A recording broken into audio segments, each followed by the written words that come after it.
And welcome back, everyone, to another Phoenix Wright Trials and Tribulations live stream, and we're doing it an hour early, which means maybe we'll go 4 hours. We'll see how I'm feeling. So, it's a big one now. So we're gonna get to a trial today. Whoo! And I'm gonna hype up my conspiracy theories of this case until I get proven wrong. I can guarantee you of that. Alright. Let's get to the biggest question all the time with this stream. Much as I like some mind slip, let's find out if we're gonna have technical difficulties or not. Wonderful. Absolutely wonderful. No technical difficulties. We are good to go. 130%. All set and ready to go. Let's get back into the bridge to the turnabout. Okay. Last I checked, we tried to get the info, but we really didn't have anything to work with, for the most part, if I remember correctly. So this is gonna be real tough, I feels.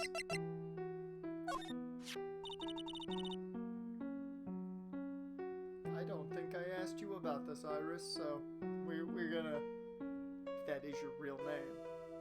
I'm still unsure. Is that the meta weapon? Yes, it is. Have you seen it before? Yes. Mr. Gamey was holding it in the courtyard. Apparently the head nun witnessed the whole sad affair. Streamlabs like a new jacket stream. You can't be doing that to Streamlabs, Adisic. Welcome to the stream, man. You can't be treating Streamlabs like mass transit. Streamlabs gonna die then. We can't be having that. We can't be having that.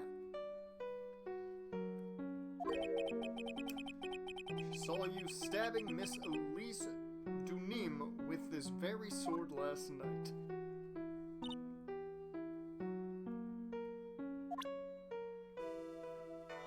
Nothing?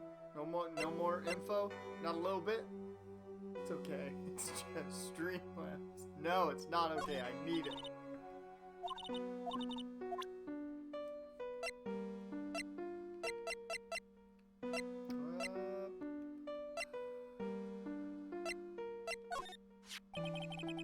Who is the woman on this hanging scroll?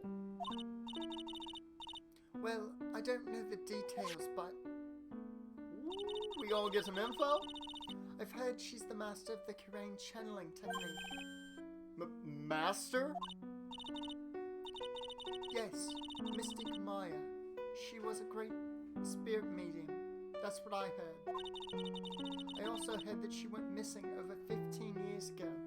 Now that we know is accurate. We have heard that. And we're about to save his tag team partner. Jan, welcome to the stream, man. We'll see. We'll see. We're getting to the trial today. That's for damn sure. Spirit mediums. There's no such thing anyway. Mr. Edgeworth? I know all about them. They're nothing but frauds. Oh. Ooh. Ooh. I mean, alright, we gotta go back a little ways to get to this. But yeah, Mystic Maya was utilized to try and help find his...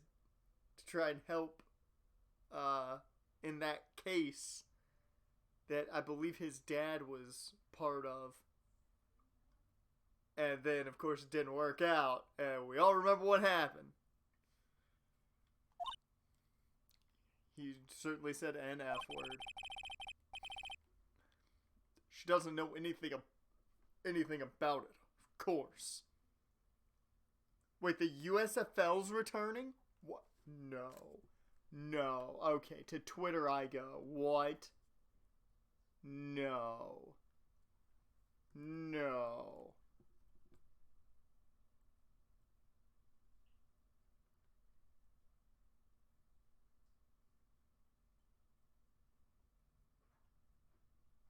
Wow.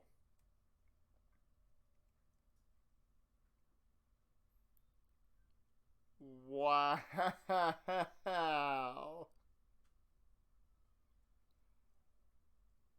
Okay, so we're going to have the XFL and the USFL back. They're really going to come back in 2022, though? That seems pretty quick.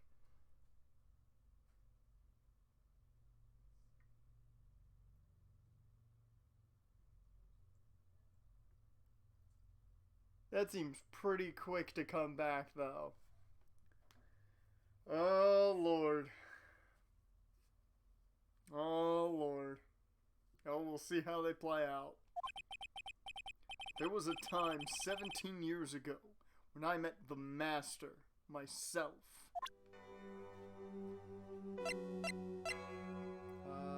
What you know about the magazine? I was against the idea of our temple appearing in that magazine. I was afraid that this type of a tragedy might occur. In that case, why did you allow them to run an article about you? It was Sister Bikini. She's actually rather fond of attention. Surprisingly so. Tell all those football players Vinnie Mac's look for a replacement for Braun. Nah, he won't have to worry because they're gonna sell to NBC. According to rumors.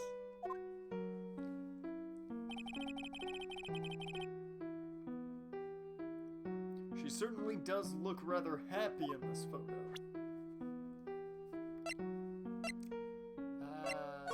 You got anything on this? Oh no, yeah, I already asked you that one.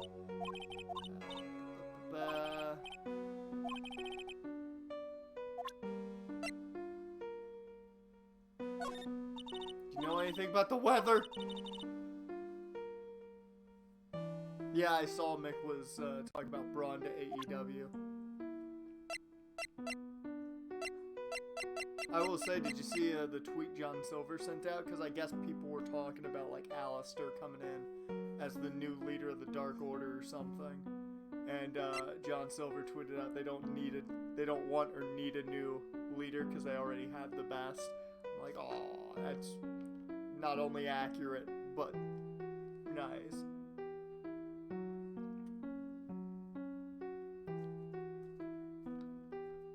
To flounder with all the shit he talks. I mean, not gonna lie, it would be funny to see that. Although I think Braun will find a home real quick. Mainly because of, you know, the name value in Braun.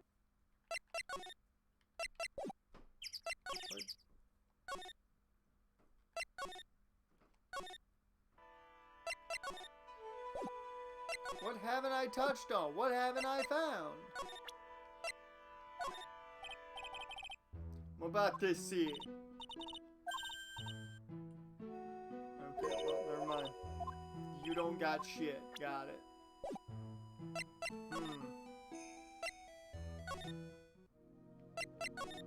What the fuck's Larry?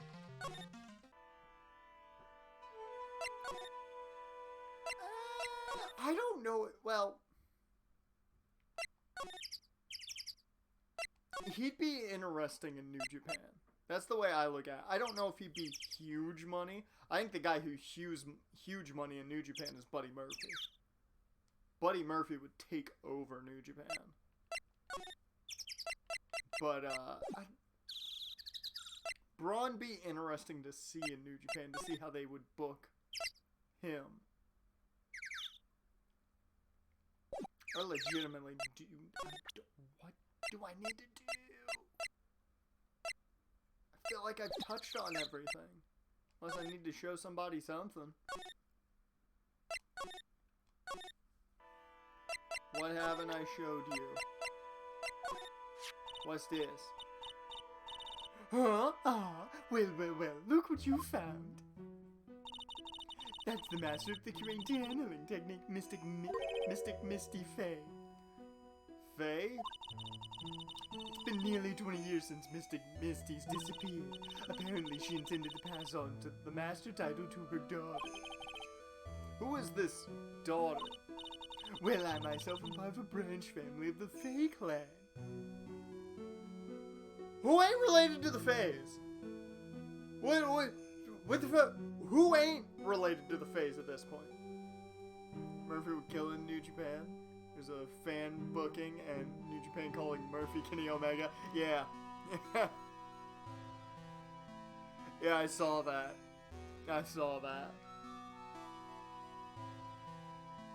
Like, who on earth isn't related to the Faes, apparently, around here? But even I am not privy to information concerning the main family. Well, that's Demon Warden Hood. Acolytes are highly susceptible to possession by evil spirits, you know. That's why we always wear these for protection. Oh, I see. What are you waiting for? You won't get any protection just by holding it, you know. Put it on already. No, I can't. I was just... Ho ho ho! It's like it was made for yous, Mr. Edgeworth. Yous was made for that hood. Look at yous. Yous a nun now. What do you mean by that, detective? It looks absolutely marvelous. You've just got to keep it on for a while. Is this some sort of divine retribution? Enter T-Bar and Mace.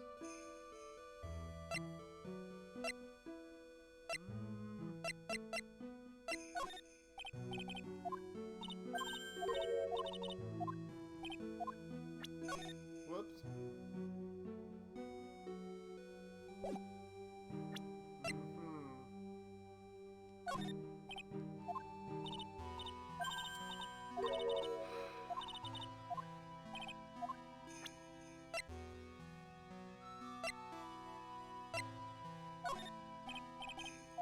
She don't know shit.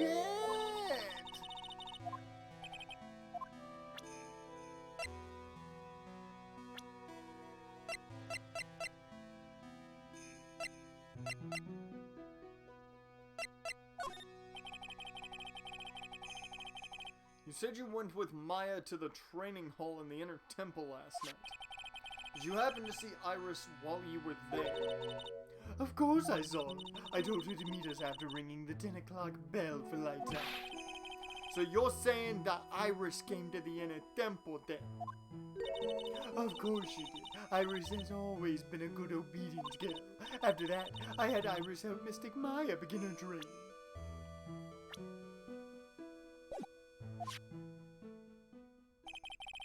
That doesn't fit with Iris's story at all.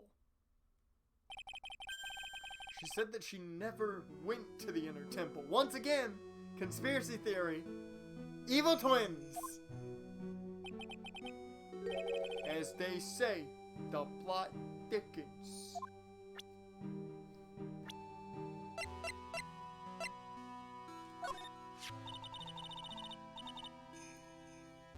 This is Mystic Elise's apprentice, is it not? I think he might have a bit of a crush on me, sweet boy at any rate. Oh, I don't blame him, Sister Bikini understands the temptations of a young man.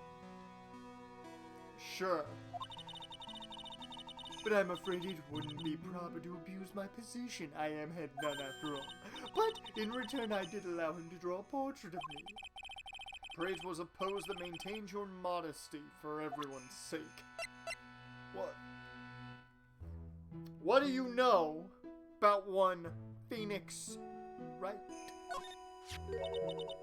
This man, his face betrays a life of suffering and great weariness of the world. Sure. But even so, I can't believe this guy actually jumped into the river. Think of all the fun things he might have enjoyed if he had just lived Relentless spiritual training alone is no way to lead a complete life. Huh. Sounds like she's got some major regrets she's dealing with. Perhaps I should let Gumshoe explain Wright's situation to her for me. Hey! Don't look at me like that. Do your own dirty work, sir.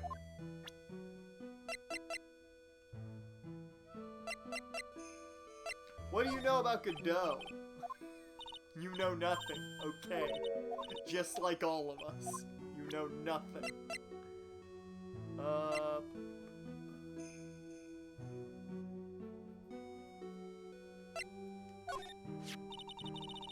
She's a very important visitor, you know, an honored acolyte. Honored? How so? The Fey name is synonymous with the Curain channeling technique. Therefore, she must be a spirit medium of great power indeed.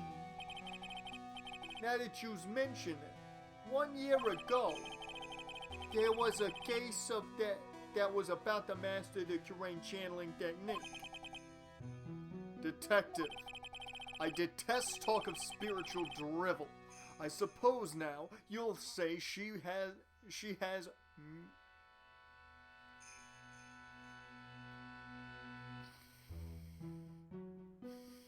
I suppose you'll say she has midi-chlorians.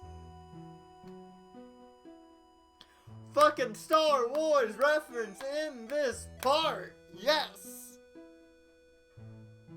Oh my god, every time I think this game can't get any better. If I can bring up midi-chlorians. Yes, she is a fucking Jedi, Edgeworth. She is a goddamn Jedi and you know it. Maybe Vader someday later.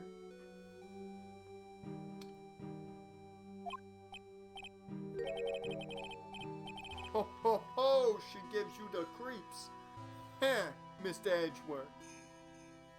More of a Jedi than Ray. Ooh, Jared with the burns here. It's got nothing to do with it.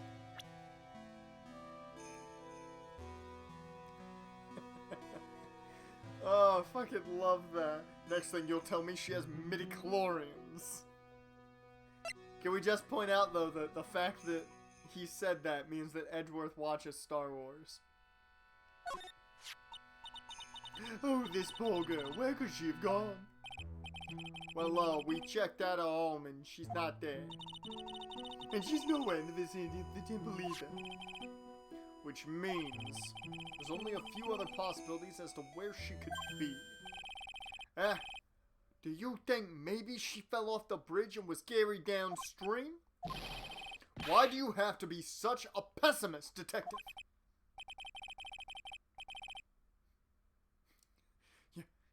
Yes, sir. Good soldiers follow orders. It's time to kill the Jedi. Execute Order 66.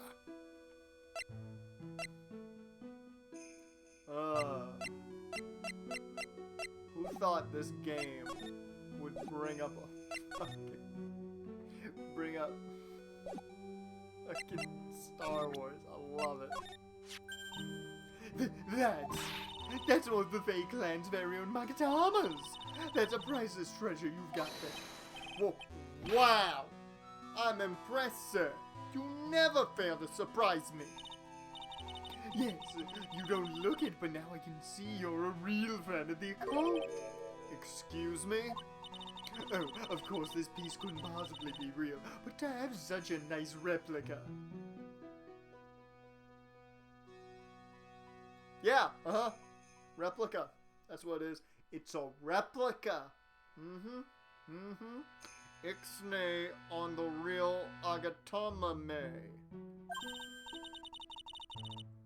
In fact, one Jedi who survived Order 66 went and banged Count Dooku's Sith apprentice? Really? Give it to him. There you go.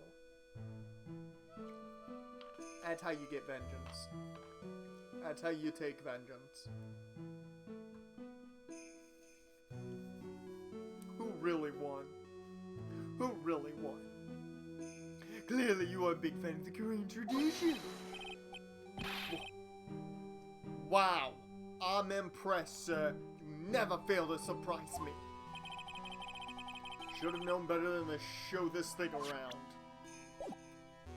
Okay, fuck you.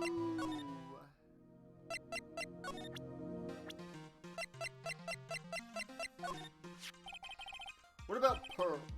Has no one seen her at all since last night? Seems that way. Apparently she hasn't gone back to Karaim Village either, sir. But it's true that she was with Elise Dunim at some point last night. No doubt about it.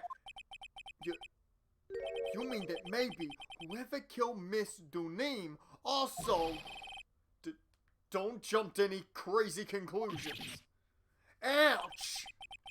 You should have one mean punch, Mr. Edgeworth. It's downright fierce. And Voss, the only reason he survived is because he didn't want a clone army. Worked out for him in the end. Oh, man. Also, the clone armies were stupid half the time. I wonder if Maya is all right. I could never show my face to Wright again if something were to happen to her. I'll be okay. If that ever happens, you can just show him my face. How's that? I didn't mean it like that, sir. It's just a silly little joke. I wonder if there's another way to get across to the other side. Support wires for the bridge are still intact, correct? That bridge is almost 20 yards long. I know I may look like it, Mr. Edgeworth, but I'm no superhero. In any case, I just hope Maya is alright. I think I asked him about Iris. I feel like I've seen this girl somewhere before. Or maybe she has an evil twin, I'm not sure. She wasn't from a prior case, was she? Nope, can't be. We did a database search with the fingerprints and came up with nothing. I see. Just can't shake this nagging feeling. Well, everyone knows that you are quite popular with the ladies, sir. Maybe she's an old girlfriend that you sent to Dumpsville when you was younger. Detective, where did you hear such nonsense from? Didn't hear it from anyone. It's just sort of how I imagine you to be, sir. Do I really inspire this sort of frothing desire from the female masses?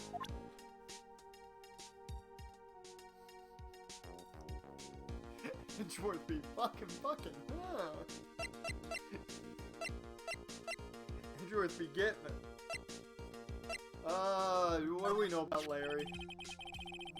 He's supposed to be Miss Elise Dunim's apprentice or something. I see. Yeah, he drew a nice portrait. That's nice. But he made me pay him 50 cents for it. I'm sorry about that. You don't seem very interested in him, Mr. Edgeworth. I really don't want to talk about him. That's why. Alright.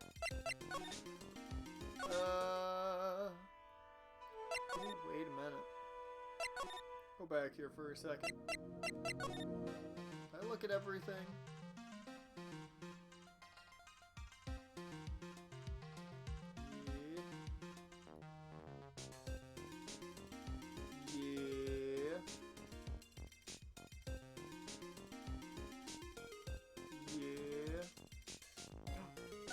Well, hot damn. The main hall of Hazakura Temple is above us here.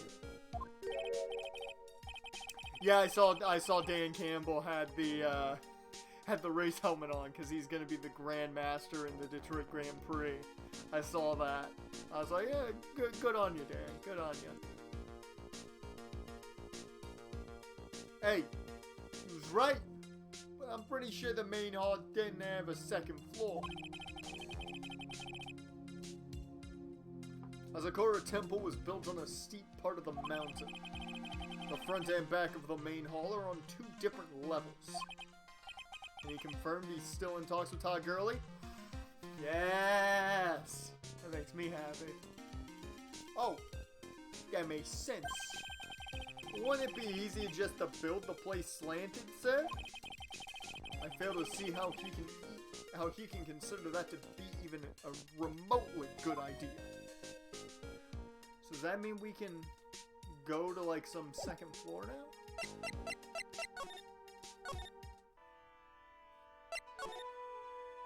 No? Fuck me. Damn.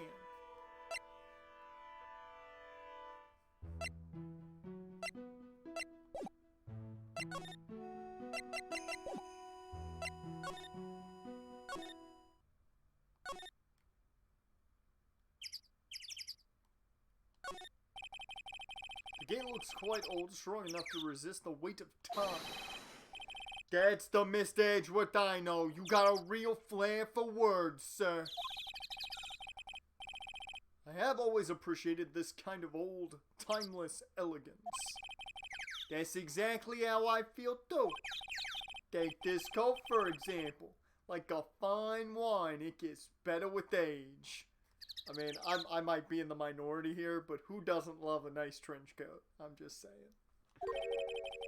Even fine wine turns to vinegar and begins to stink at some point. I suggest you wash that atrocious rag you call a coat, detective. Damn, Edgeworth, why you gotta be so hard, bruh? I can see a small bell tower from here. Hey, that just reminded me. There's something I've always wondered about. Haven't worn one personally, but I'd do it if I had one. Trench coats just look cool. They always look cool. That and like the really long coat-tailed jackets. Those always look cool too. Dusters, there we go. That's what they're called, dusters. There's something I've always wondered about.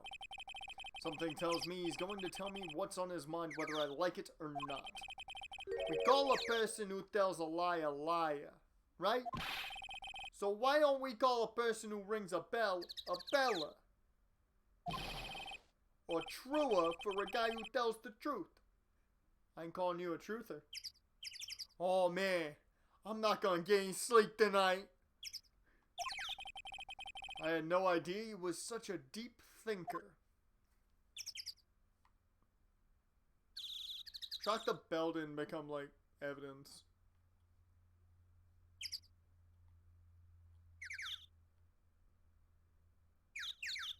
Okay, so I must be missing something. Somewhere. Where? I don't know. But I must be missing something. It's an altar with a giant megatama enshrined on it. There are lots of candles lined up on it too. You know, I haven't had a birthday party for myself in a while. Maybe you should blow out those candles over there to make up for that. Mr. Edgeworth, would you mind singing happy birthday to me?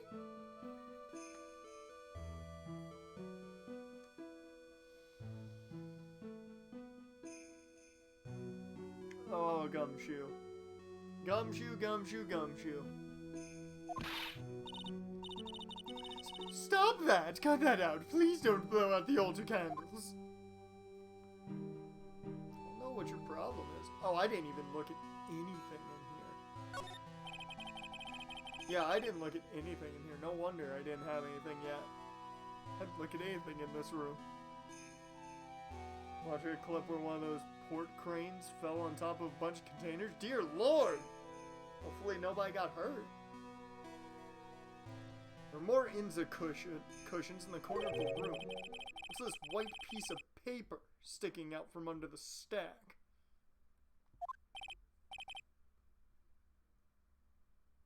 Oh God! Oh shit! Damn.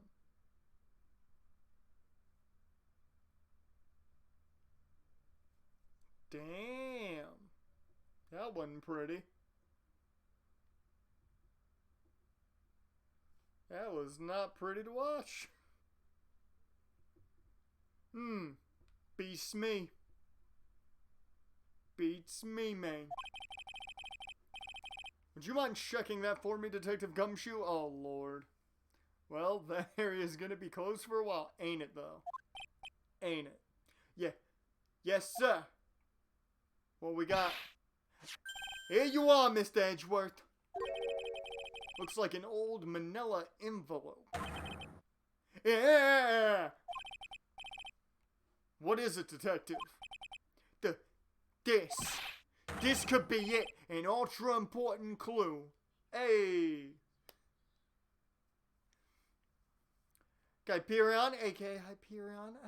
Bro, it's gonna take a while for me to get used to the new name. I apologize, but thank you for the re-up, man. Bro, it's been a year. That's a year now for you. There you go. You've hit the year mark. Thank you for the re-up. Appreciate it, man. And the Among Us emote. Oh, Lord. How on earth Hyperion, you and Jaren somehow feel like I'm good enough for a year's worth? I don't understand it. Don't understand it. A super special clue. I suppose I should read it myself then. Looks like a letter addressed to Sister Iris. Let me guess. It's a note addressed to Sister Iris from her sister? Her evil twin? Tonight at 10 at Heavenly Hall. Unless you want your secret to be exposed. Just me slowly adding the fun till I can RKO the PS5. How dare you? How dare you? You're just building up, waiting for the day. Waiting for the day. This sounds like a blackmail letter. Ooh-wee. Ooh-wee. Nice going there, Mr. Edgeworth. Using that noodle. Why can't I ever find clues like that? You're an ultra important prosecutor. A super duper prosecutor. Fuck, Walmart and Best Buy already sold out the PS5. They did? Wow, that was fast. That was fast. I saw that they were doing restocks. Well, I suppose it takes a super duper kind of dumb to miss a clue like this.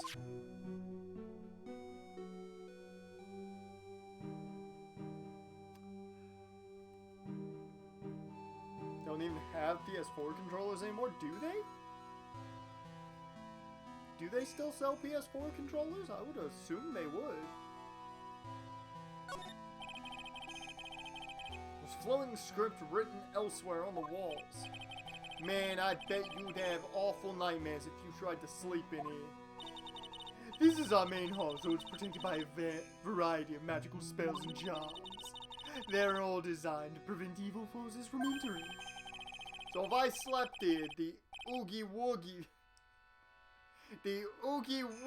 Boogeyman wouldn't hunt me down for eternity. Alright. Walmart sold out at 6:30 a.m. and Best Buy sold out in like 40 minutes? Dear Lord. Amazon selling them out for $84? God damn! We certainly do live in a society. We live in a society. Isn't that right, Batman? Absolutely great line, even though it wasn't in the director's cut. It was great. Does this guy think about anything other than eating and sleeping?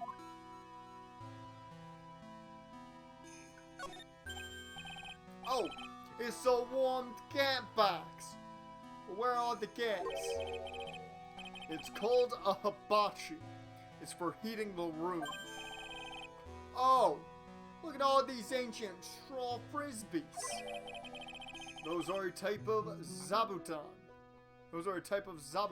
Cushions called Inza.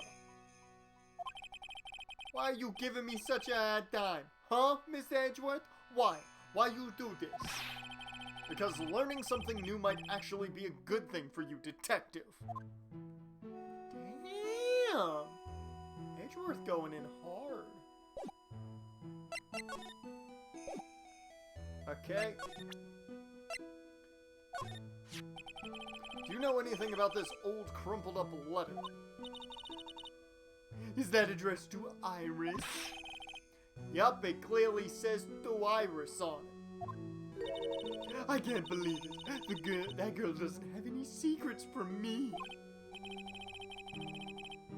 Talk to that man, Edgeworth. Oh, Lord. Ah, so Sister Bikini didn't know anything about it. Okay. Okay. Didn't know. Now we know. Anybody in here? No. Whoops, wrong way. To go to the main gate.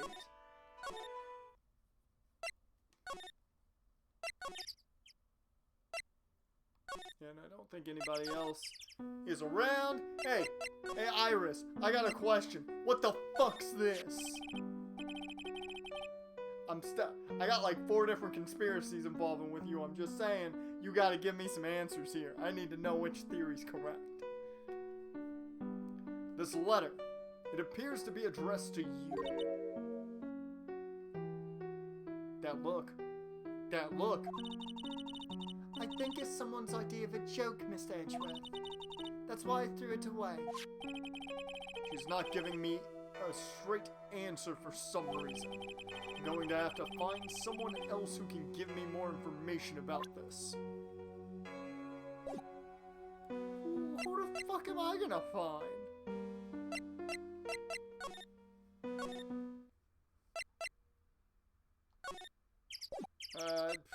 Fucking... You know anything?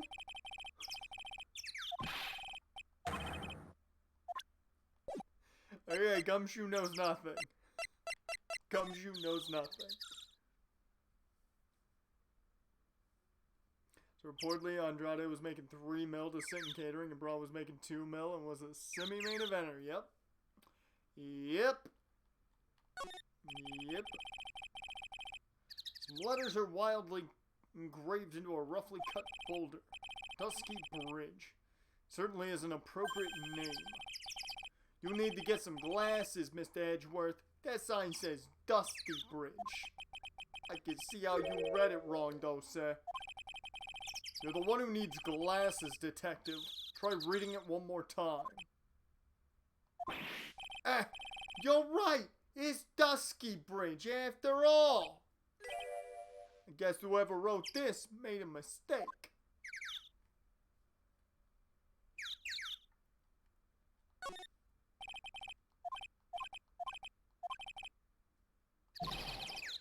Wait. Can I go to Heavenly Hall?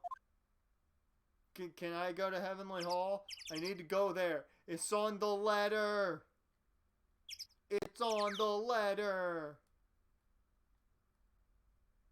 Thought I saw something that I had. Oh.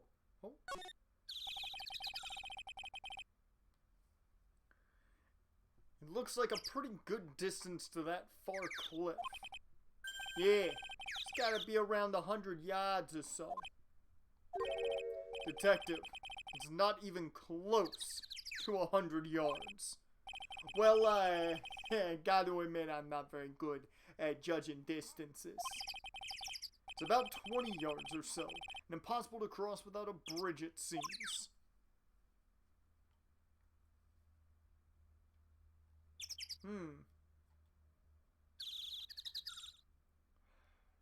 Fuck. Nothing.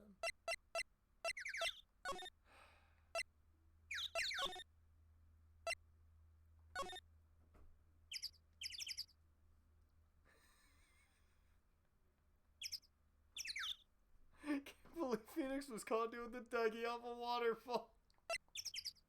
The image in my head of that is fantastic. Oh Lord. Who the fuck would who do I talk to? No one knows shit.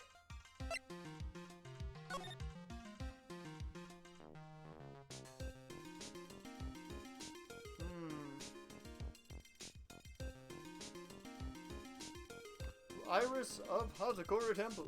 Salutation. Salutation. Here there is something Salutation here. There is something I must talk to you about. I'll be waiting for you tonight at 10 at Heavenly Hall. Make sure you come unless you want your secret to be exposed. Who says salutation? Like, what? On what planet would salutation be the term someone would use?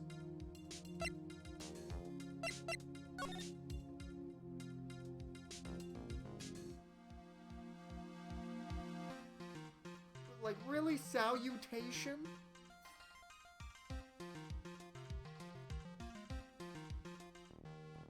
Oh.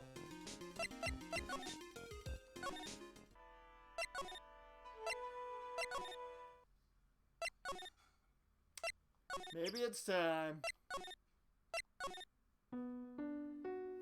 Salutation! Take that!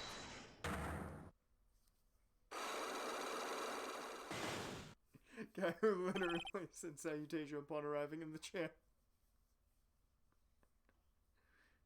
Say that. Oh my god, that grr emote is amazing. That grr emote is amazing.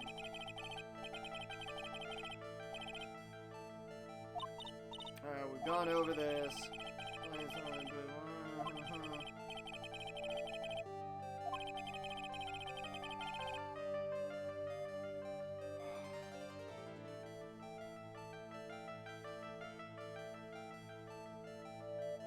I saw that Chibi Ruby just came back. I didn't watch the latest episode.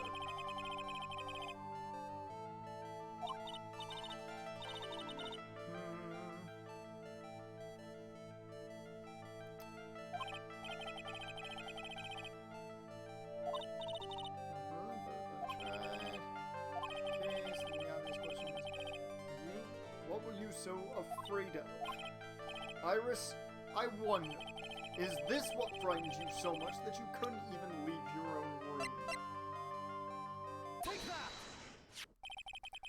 Hey! I found the right reasoning for it. I found this in the main hall. It is addressed to you. That's... Well, Iris?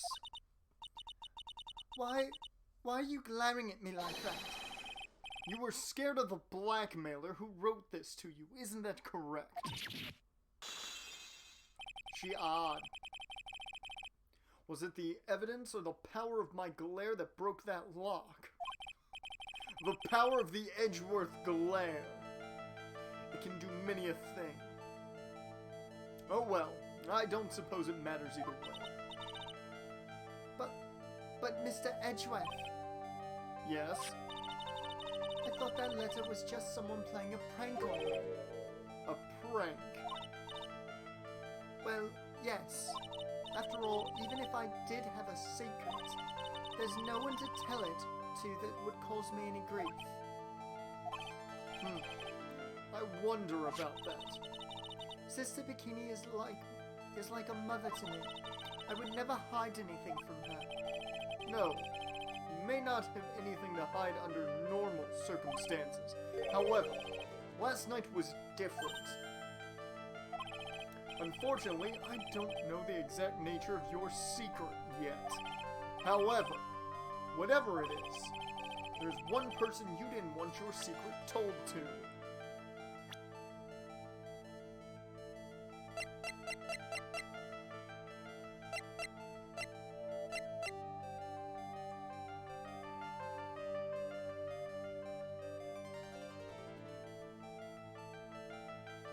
I mean, that's the only person I could really think about. Maybe it's Sister Bikini, but that doesn't really fit.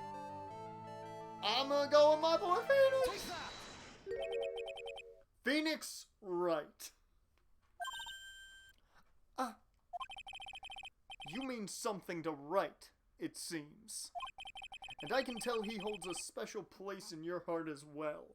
So you're both trying to get some, I can tell. I may not know what that's like or understand it at all, but I can tell. That's why you didn't want him, of all people, to know your deep, dark secret. Well, what do you have to say? I should have expected as much, especially from a friend of his.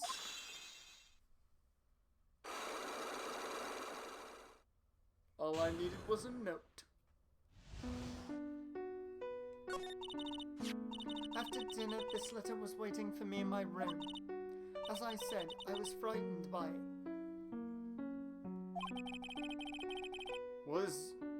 What is this heavenly hall the letter mentions?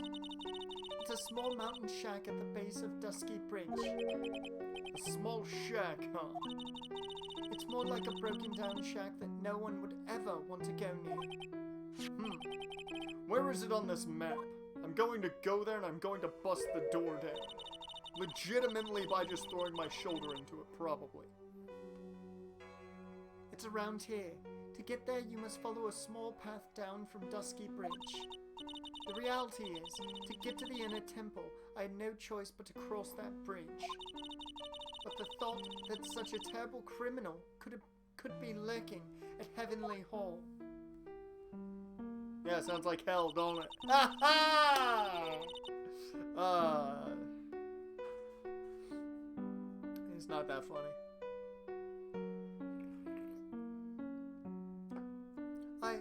I was so scared by the whole affair that I didn't even want to think about it. So this is the secret that you locked away in your heart? Yes. Looks as though I may have to visit this heavenly hall now. Maybe I'll find some sign of our mystery blackmailer. In any case, you still claim to have never left your room last night. Yes, that's exactly right. The trial starts tomorrow. I promise you I will win. I'm going to win so that you and Phoenix Wright can see each other again. But when I do... Oh, here comes the ultimatum. The thing Edgeworth does so well. Ultimatums.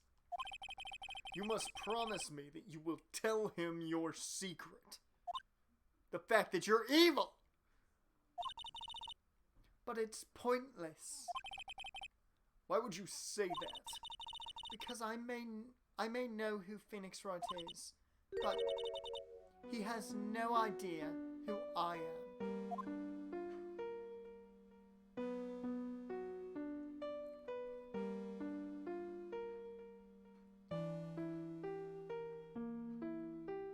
I'm still saying evil twin. That makes me feel even more like it's evil twins. I'm saying twins. I'm still going through my twin conspiracy theory. It'll make sense later. I'm sure it will, but right now I'm going twin conspiracy theory. To hell we go. Oh my god, I hate it. I hate this place so much. It's terrible. This is hell. This is what hell looks like. The gates of hell look like this. You see Larry and his artwork, which is actually well done. Good on you, Larry. It looks very nice. But this is what hell looks like. Oh, Lord. February 8th, Heavenly Hall. Larry's self is just hell. Well, when it smells, you know. Did you see them both at the same time? Oh, shit. Big brain. Bringing out the Byakuya. Bringing out the Byakuya, trying to show your importance there. Hyperion, trying to show how important you think you are with the Byakuya. You know how we feel about Byakuya here. He may not be up to Leon's status, but you know. Whoa, not much of a view down here, huh? It's still better than the view from my apartment, though. Someone's here. Hide yourself, detective.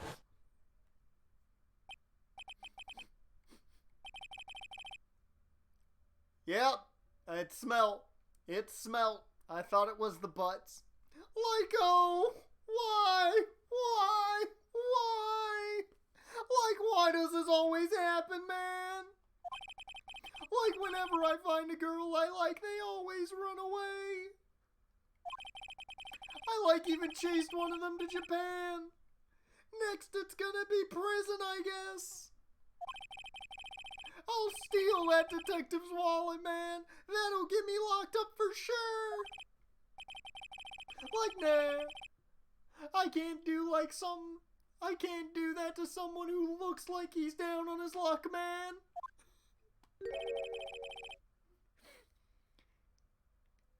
Like he's just talking to himself. Oh shit, he's got me doing it. God damn it. Shh. Be quiet and listen. Like I knew it, man. I shouldn't have done that. I like blew it again. Done that. What did he do, I wonder?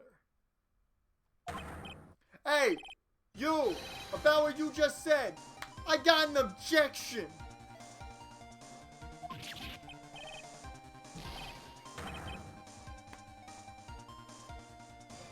I love the idea of they're like in the bushes, just real crouched down, and you get that real like zoomed in shot, and then just cut away, and you get the big sound effect, and Gumshoe just, hey, popping up out of a bush. Oh, I fucking love it. Jen, are you shocked that Larry would chase a girl to Japan? Come on. This is Larry we're talking about. Like, what the? Like, edgy? Like, you dirty rat, man. Gumshoe, you oaf. It's Larry, he found a way. He always seems to find a way. I'm sorry, sir. Before I knew it, I was shouting out objection. I think I've been in too many court cases. And in a loud commanding voice, too. I even pointed my pointer finger. You've watched too many trials. I'm sorry. Okay, Larry, the jig is up. What have you got to say for yourself?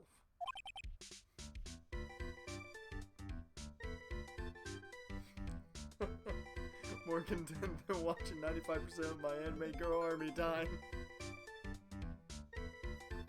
Oh, Lord.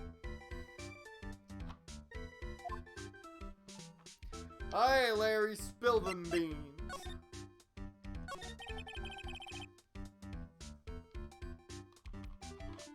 What is this little shack anyway? Like, well, I just discovered it myself yesterday, man. Why were you down here in the first place? Come on, man, I'm an artist. I was looking for a good place to sketch. Like, this is a great little place, man. It's artistic. Like, it's quiet, it's cold, it's got no power, man, and it looks like it's about to collapse. Sounds a lot like my apartment there, pal. Poor Gumshoe, man. How little do you get paid, my guy? One thing's for sure, no one is likely to show up and disturb you here. So, like, can I get you something to drink, man? Some hot water, maybe? He's getting all buddy-buddy on us, sir. Like, listen to me, Edgy. Like, you've got to do this, man. You've got to save Iris, my guy. Why are you so sure she's innocent? Because she's cute? Like, watch your mouth, man.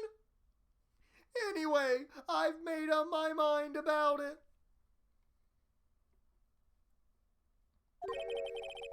Actually, unless shambles and gumshoe slave is. Jesus, dude. Oh, yeah, man. Poor Gumshoe. I just want to point out, though, that, keep in mind, our boy Edgeworth just said Iris was cute. He said it. He said it.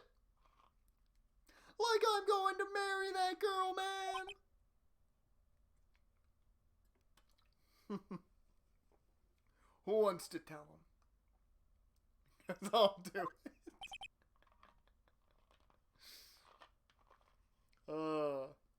Oh, here we go. Here we go.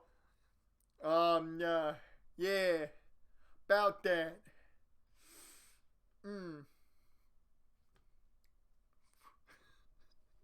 Phoenix, Larry, and Edge were about to have a shield-like breakup over Iris. This is what killed the Beatles, damn it!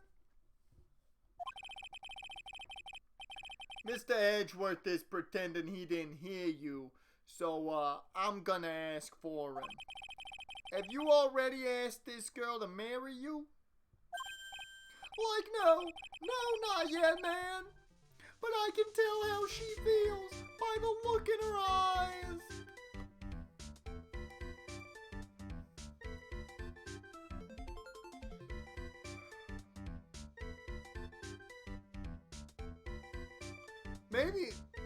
Maybe it's the fact that I'm a loner and I keep to myself and I don't like human contact and you know that type of thing. But like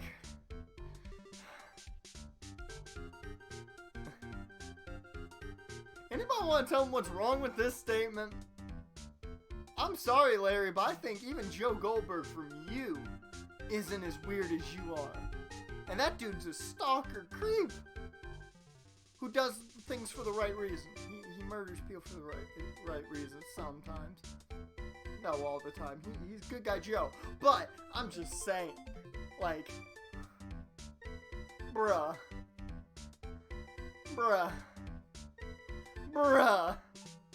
Larry, I just want the best for you, man.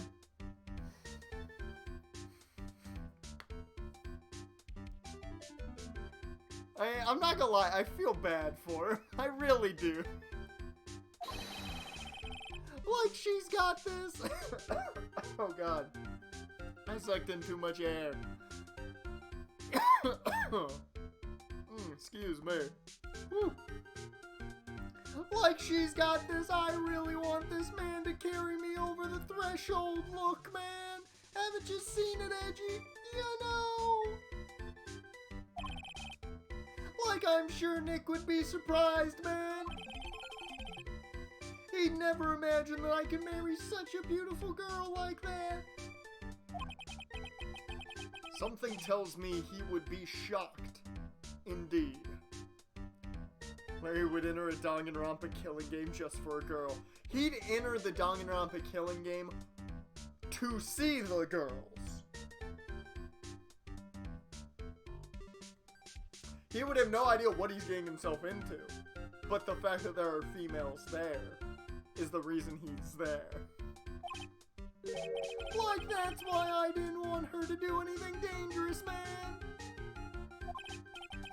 Like, I mean, what am I gonna do if she gets hurt?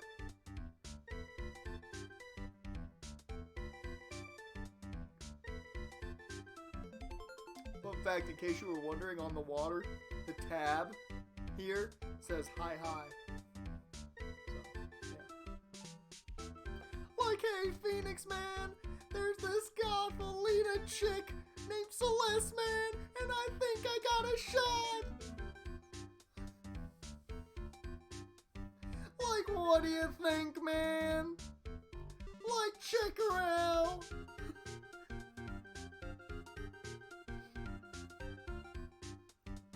Larry, I don't think she's that into you. Bruh, did you see her eyes?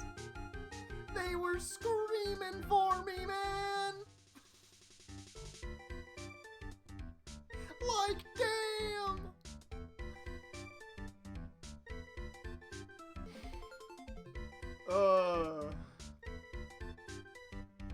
I don't know why, but,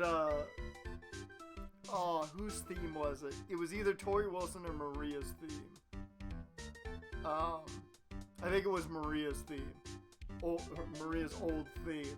When, it was with legs like that. I just imagined that theme in Larry's voice that I give him, in that shaggy voice. Absolutely amazing in my head. It was absolutely amazing. Like, I know I want this girl so bad. I lie like awake at night. Think of all things that like I could do, man, with a girl like that. Oh, Lord. Like, I mean, what am I gonna do if she gets hurt, man? What is this guy trying to say? He lost me about a mile back. If we really want to know the answer to that, we're going to have to drag him onto the witness stand.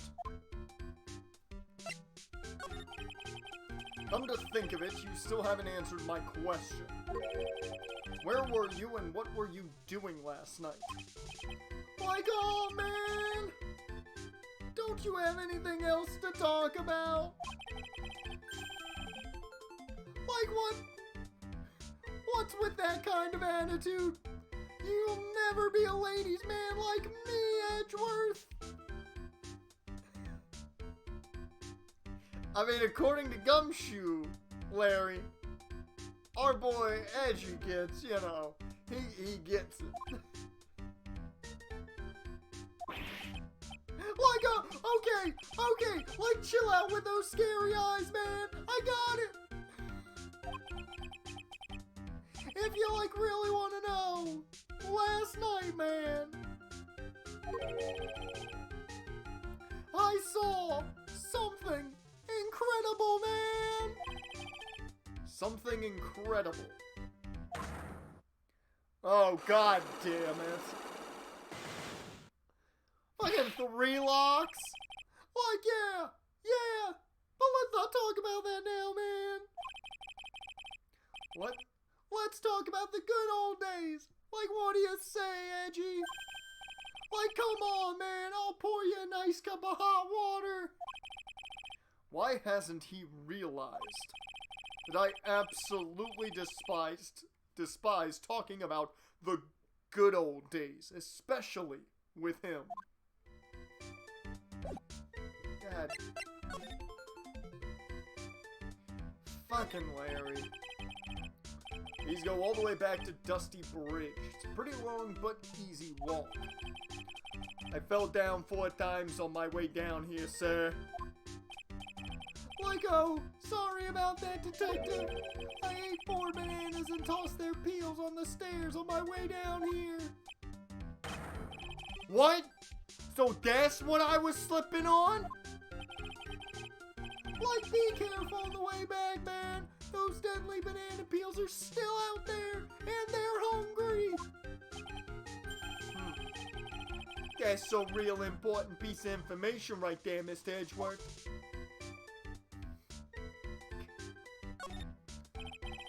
That's a horrible graffiti problem you've got there, pal. Like you don't know anything, detective. This is art, man.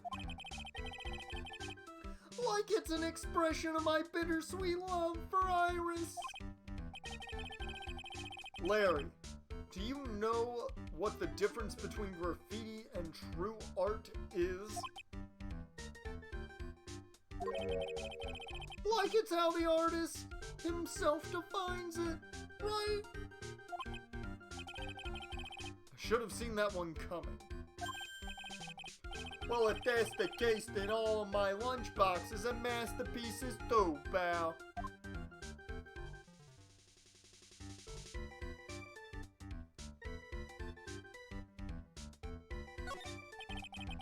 The straw roof is totally covered with freshly fallen powdery snow. Wow, makes a nice image, doesn't it? I always did like that rustic look. Heavenly Hall. Suppose it's an appropriate name in some sense. Like you got that right, man. Look at that bridge up there. This place has to be heaven, because that thing like is hell. You would do well to remember, Larry, that this is a sacred place to some people.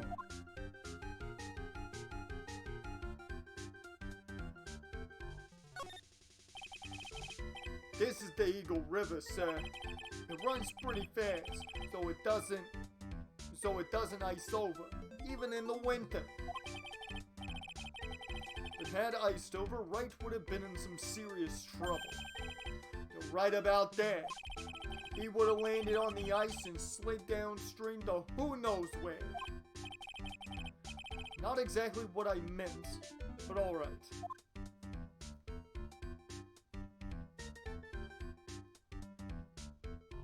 That's everything. Unless we're gonna go into Heavenly Hall. Oh. What is this festive-looking ornament? Like it reminds me of art class in grade school, man.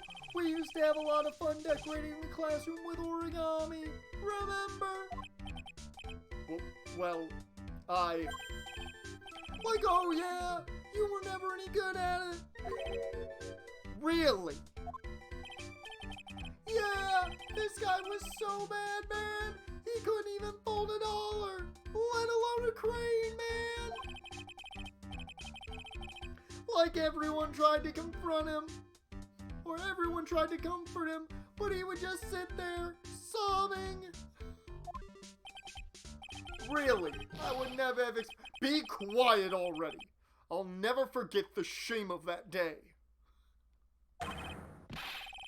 You want a crane? I can now make a perfect quarter-inch crane without a single flaw.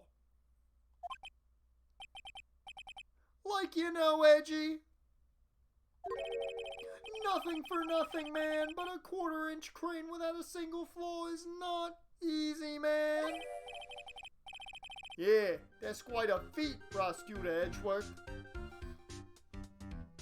Edgeworth is salty over origami. Is he the origami killer?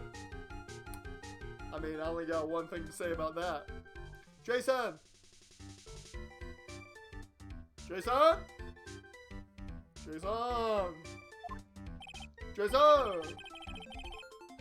That's all I gotta say about that. This is exactly why I hate childhood friends.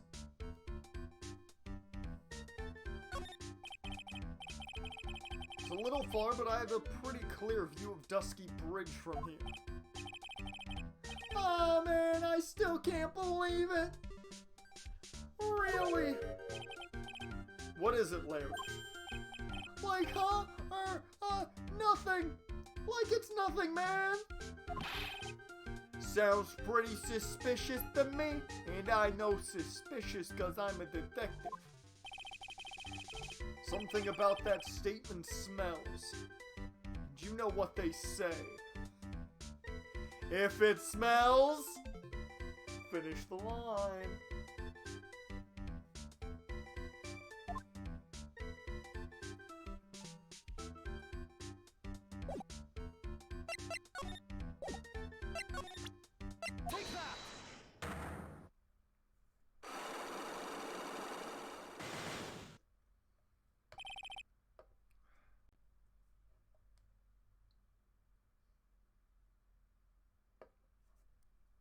the night of the crime. Alright now, you're going to tell me what you really saw last night. Like, whoa, man! You're really upset, aren't you, Edgy? Okay, man, I'll talk. Huh? That was a bit too easy. Like, yeah, anyway, it was awesome, man. Never seen anything like it. At like around 10 o'clock last night, it started thundering, man. I'd like been sleeping. I'm not sure for how long. Suddenly, zing! The world in front of me went white. Like I'd just been slapped in the face by my old girlfriend Naomi, man. And then...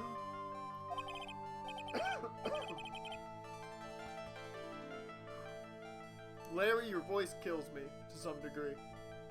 Like, and then, man, it was on fire. The entire bridge was on fire, man.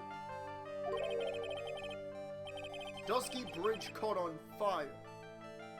Are you saying you saw it with your own eyes? Like, hey, why are you giving me the evil eye, man? I'm telling the truth. There's still 3 psycho locks remaining. That means he's still trying to hide something. By the way, Larry, where were you when you saw that happen? Like, what? Oh, like, where do you say, man? Like, what? Like, what do you mean, man? What do you mean, what do I mean? Just answer the question.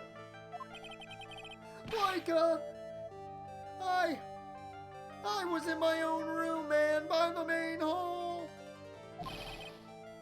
Where else would I be? As usual, you're as transparent as an empty jelly jar. The problem, I suspect, lies there. Like there? Like what?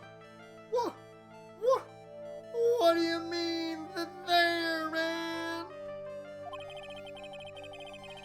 It's impossible for you to have seen lightning strike Dusky Bridge from your room.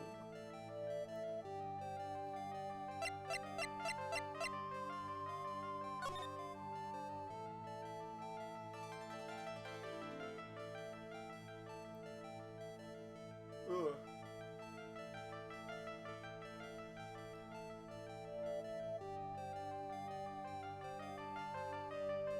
I've never seen lightning strike in the snow.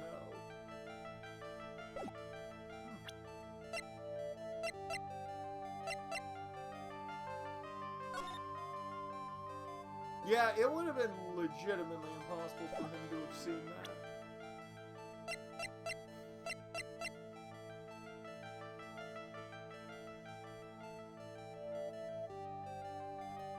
Do I show him the map or do I show him the weather data? I think it's the map. Take that! Yeah. This is a map of the area. Take a look around the vicinity of Hazakura Temple. Like what? What am I looking for, man? I think that should be fairly obvious. The main hall is surrounded by trees, and it's impossible to see the bridge from here. Like what? Why didn't you tell me before? Well, how about it? Like how about what, man? Do you feel like talking now? Like about what? Looks like it won't be that easy after all. You leave me no choice. I'll have to move on to the next step. You weren't in your room at the temple. So then, where were you? Like you don't know that. You don't know that I wasn't in my room, man. So where was Larry, and why was he there? If I've read the situation up to this point correctly, the answer is fairly obvious. Very well then.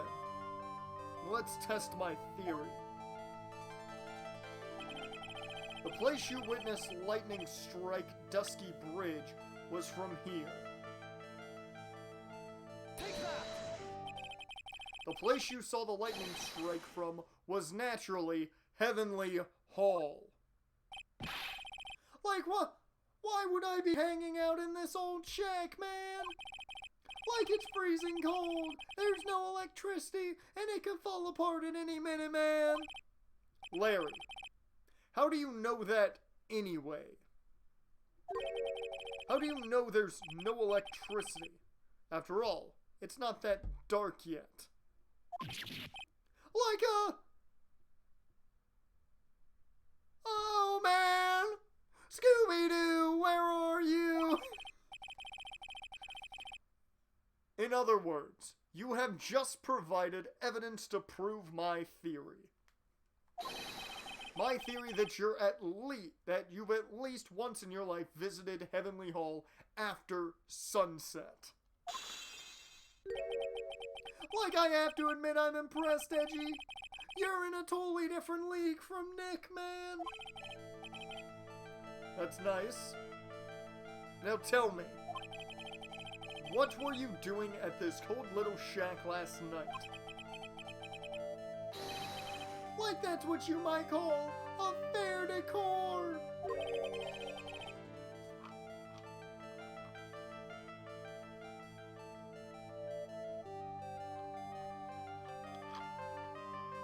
If I'm gonna say that, especially as Edgeworth, I'm gonna say that correctly.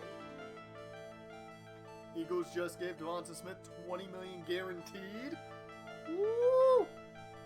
I mean, given these contracts are, set in stone, it's just they decide how much guaranteed. But these contracts normally are set in stone and most of the time fully guaranteed.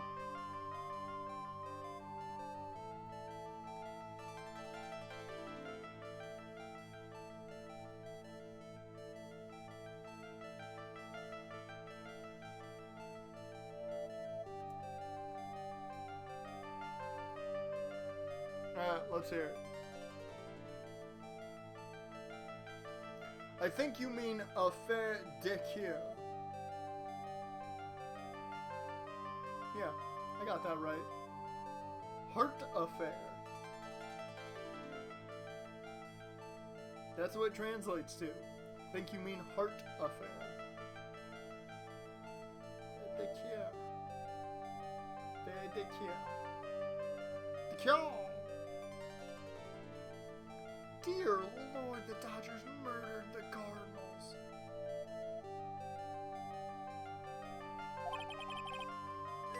Could it be you were, I don't know, waiting for someone? Like, oh no, man. Like you really are one scary guy, you know? I believe that last night you were waiting for this person to come meet you.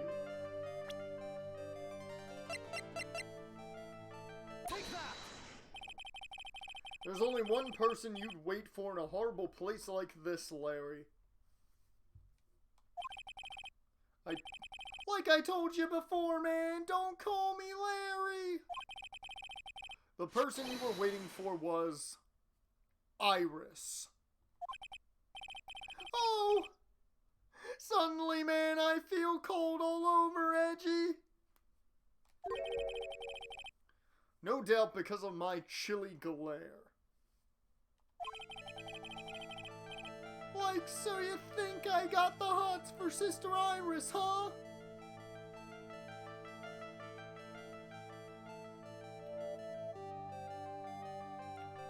Is it really that obvious?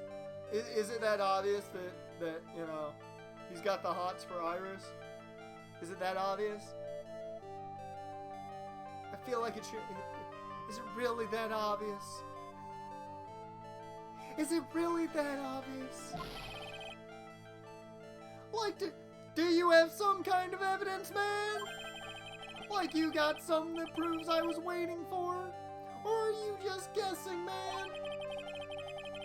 This is where I draw the line and end this ridiculous little game. Here's the evidence that proves you were waiting for Iris.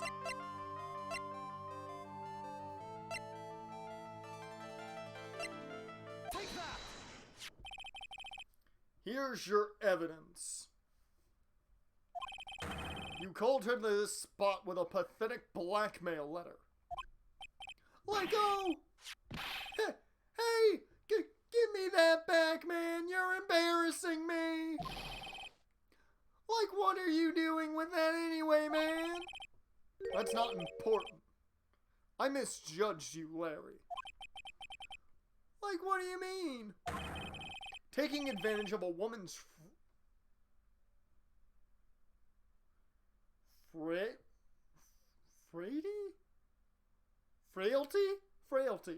That's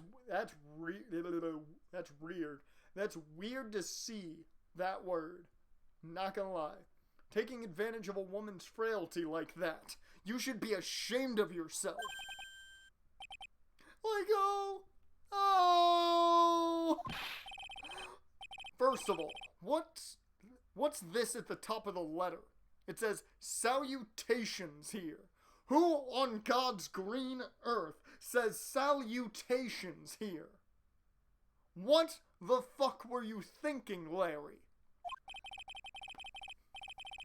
Like, well, that's what it said in that book, man. Letter writing for dummies. You're not supposed to actually write that. Penny, it's okay. He doesn't know what he's talking about.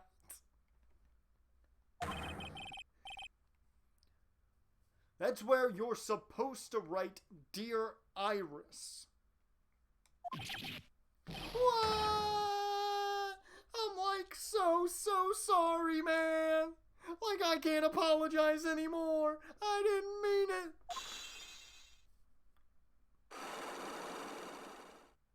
I'm not gonna lie, the fact that he wrote the blackmail letter just makes me disappointed.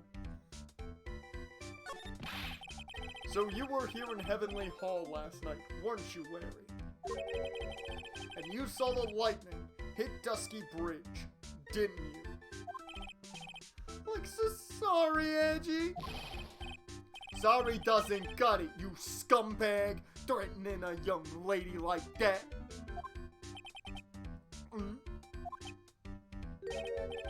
Like, wait. Hold up, man. Stop. Like, collaborate and listen. Larry's back with a brand new invention. What now, pal? What are you talking about? Like, what threatening stuff, man? I'll tell you what.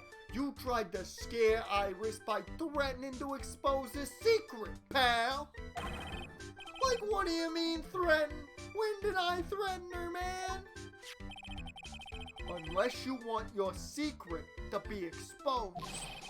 That sure sounds like a threat to me, pal. Blackmail, in fact. Like, give me a break, man. It's a love letter. Haven't you ever been in love, man?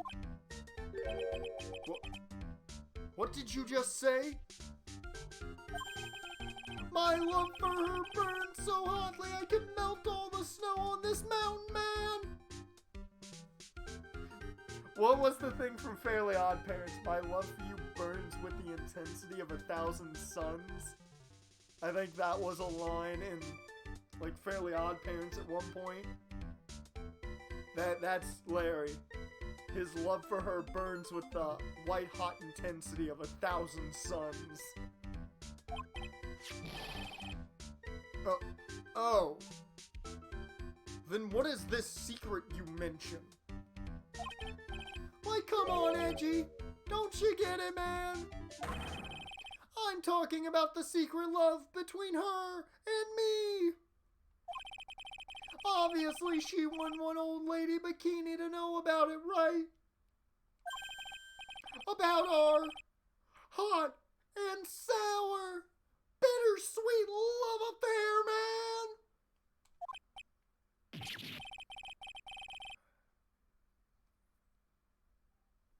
Alright, then why did you send a love letter in a business-like manila envelope? Like, give me a break, man. It's not my fault I didn't have any other envelopes. Yeesh.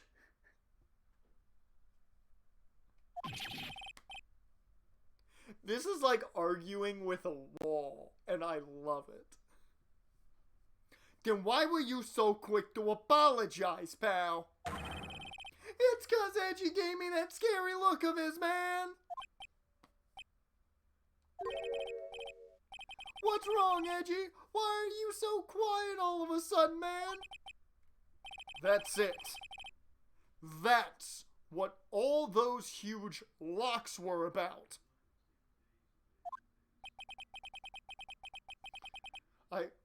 I don't understand why you were so defensive. Like, well, I don't know either. I guess the thing is, man, you shouldn't expect too much from a guy like me. Hey, come on, man, don't let it get you down.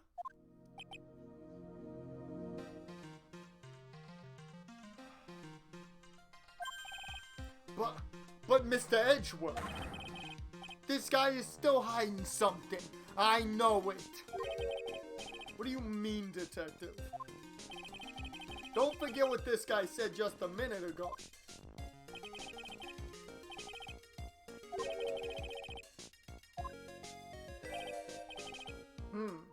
He's right. Larry. Like what? What? You're looking at me like a hungry dog that just found a bone, man. What was this something incredible you saw last night? You're going to tell me, Larry, one way or another. Like I already told you, didn't I, man? I saw lightning strike Dusky Bridge. Yes, and I believe it. Yes, and I believe it was the incredible sight you saw. But now that I think about it, something doesn't quite ring true. Like what? What doesn't, man? That's all there is to your story. Your heart wouldn't have had all those locks. Therefore, Larry, I do believe you saw something last night.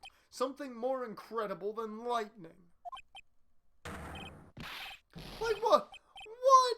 Like when? Like what? Where? Like what? Why? Like how, man? Hey, what do you think you're doing? If you hide anything from Mr. Edgeworth, I'll arrest you on the spot, pal.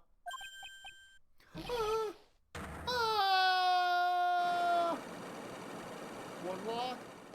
Oh my god! No!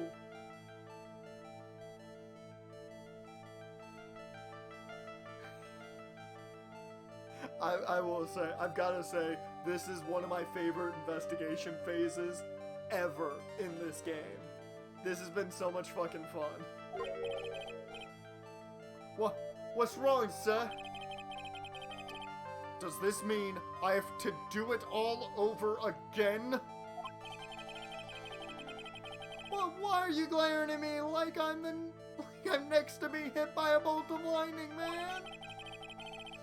I've just about had it with this Harlequin. If I really want to drag the truth out of him, just have to drag him to the witness stand. God damn. All those fucking locks.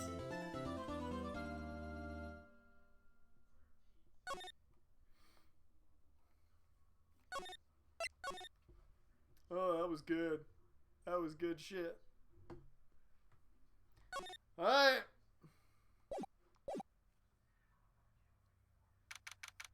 February 9th, 9:47 a.m. District Court, Defendant Lobby, number 1.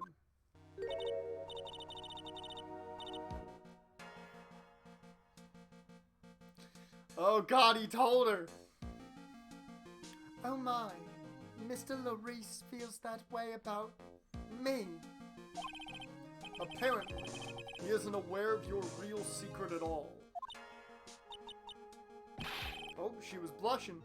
This is no time to be embarrassed. I'm sorry. I'm just hardly accustomed to that sort of thing. If anybody gets to snitch, it's Edgeworth. Because nobody's gonna try and give stitches to Edgeworth. Worry not. And in any case, whatever it was that he saw on the night of the incident, mark my words, I will drag it out of him. Does that mean Mr. Larice is the witness today? No. I believe that none will be the first to take the stand. Sister Bikini. She claims to have seen the very instance in which you carried out the crime. I just want to ask you one last time. It really wasn't you who killed Miss Elise Dunille, correct? That is correct. It wasn't me. Very well then. Mr. Edgeworth. Yes? You are a prosecutor, aren't you?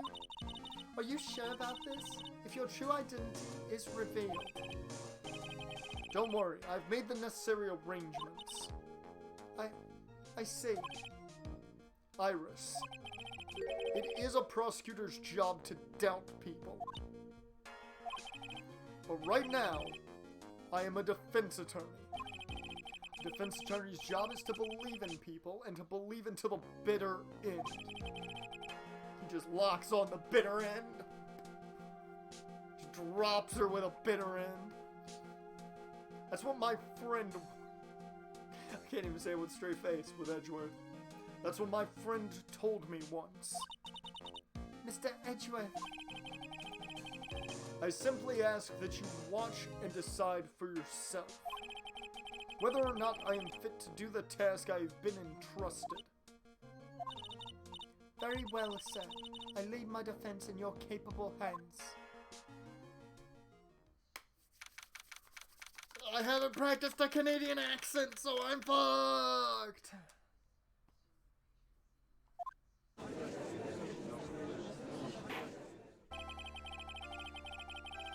Oh, hey there. Court is now in session for the trial of Sister Iris of Hazakura Temple.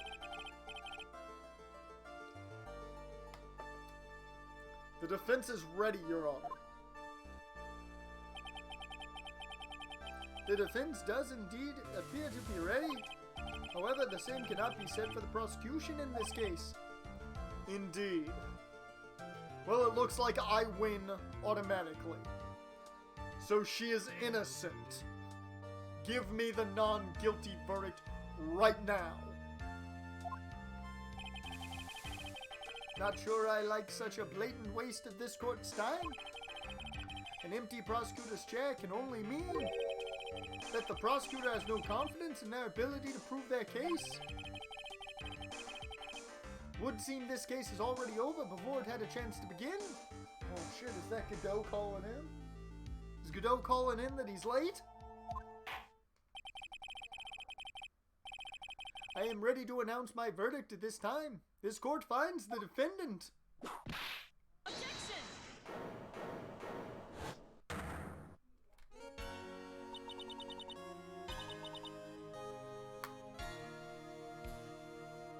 Talk about a swerve! Who expected a re-debut? Who expected the return? This is bigger than Edge coming back. What a return at the Rumble. Oh my god! She's back! Hasta la vista! The prosecution stands ready. Oh my god, Von Karma returns. Oh my god. That's the last person I anticipated. That's the last person I anticipated.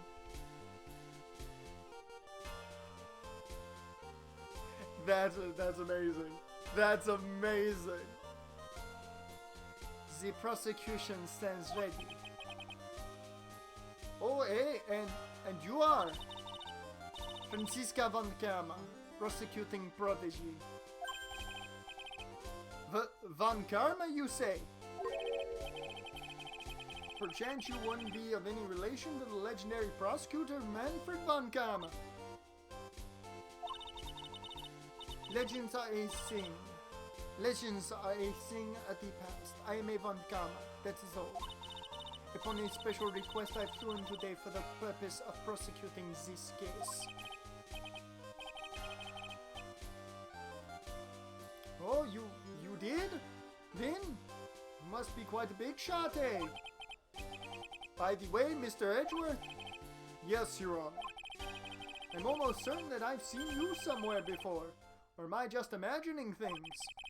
You look very much like a prosecutor I once met. I believe that you are imagining things, Your Honor. Miss von Karma, do you have anything to say?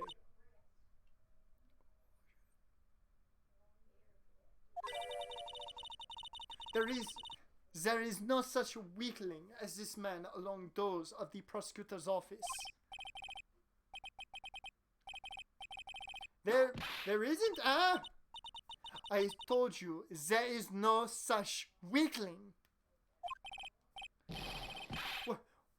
What is that? A whip? I'm not sure I care for such a thing in my courtroom. But bailiff, remove that whip and... Hold it! I have no objection to that whip. You don't?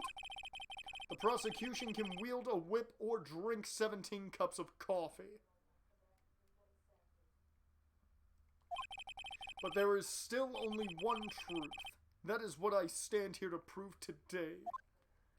Fucking love it. I love it. It's the return, man. This is the return fight. This is the fight we've all been waiting for. This is the dream match. Right here. Von Karma.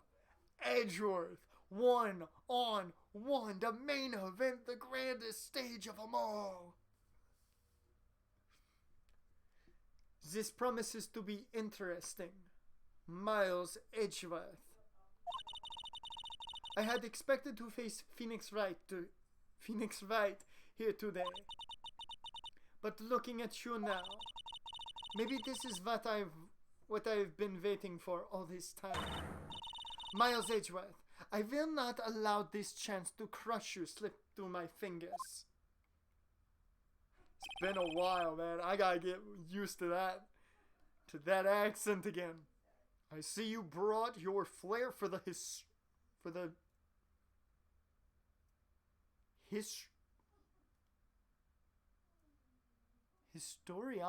What? Why can I not read today?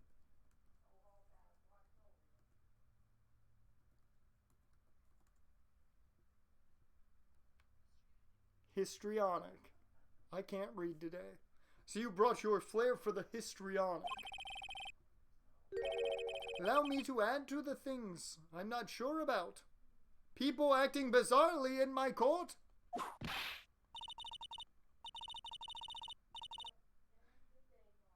The stage is set. Now continue with the proceedings, Your Honor.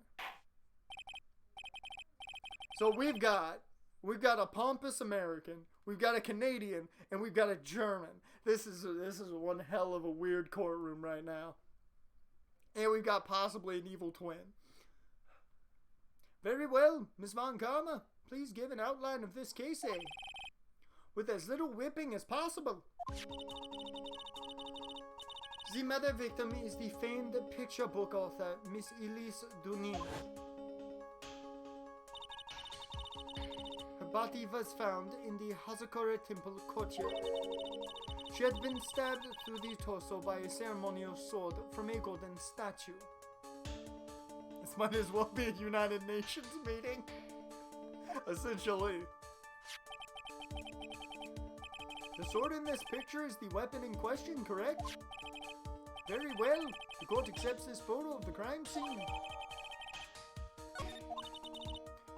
There is no mistake. This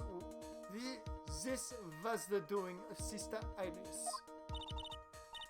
After all, there is a witness to her crime. Very well.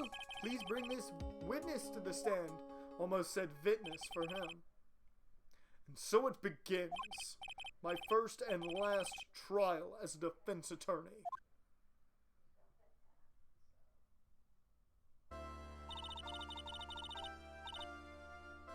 Somebody get her an apple box. We need an apple crate. Get it. Witness, state your name and occupation, please. Hold on there. I'm not sure about being not sure if I care for this at all. Witness, please stand up nice and straight.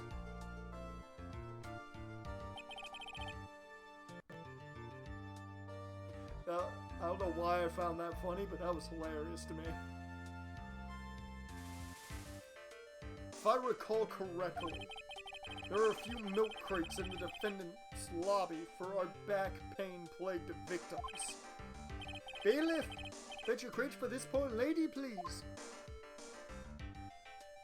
Hey, there we go. Got her on a crate. Once again, your name and occupation, please.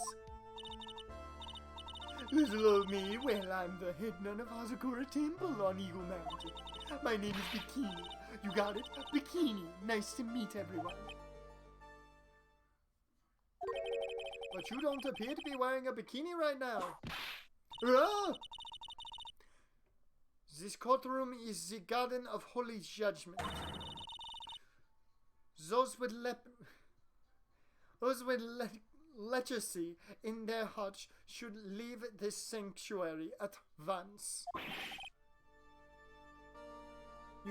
You want me to leave?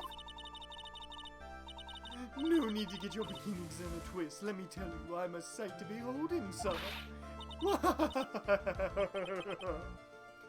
In any case, witness, I hear that you saw the crime take place on the night in question. That's right. I can still hardly believe in myself, to be honest. There's no way dear little Iris could do anything like that. Let us hear what you have to say then. First, tell us about your own movements that night, eh? Fucking they even wrote a boot. They wrote a boot. Oh my god. The writers are fantastic. Like, the writers of this game are fantastic. They wrote the Frenchman in the French accent. And they wrote the Canadian in a like, I can't get over it. Like, they even took the time to be like, we have to write this in the accent. Can't just write it normally. We have to write it in the accent. The night of the murder. That night I was helping an acolyte with her training in the inner temple. But, well, as you can see, my back likes to act up violently. So, I left Iris to help the acolyte and returned to Hazakura Temple. There's no bath at the inner temple, you see, and I needed a long, hot soak. It was after I finished, just as I was heading back, that's when I saw it.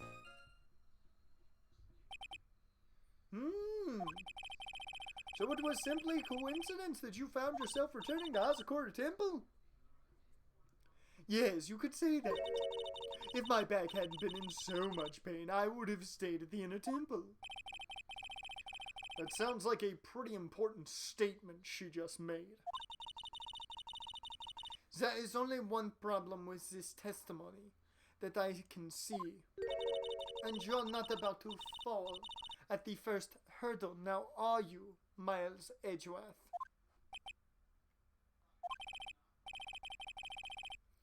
Mr. Edgeworth, please begin your cross-examination.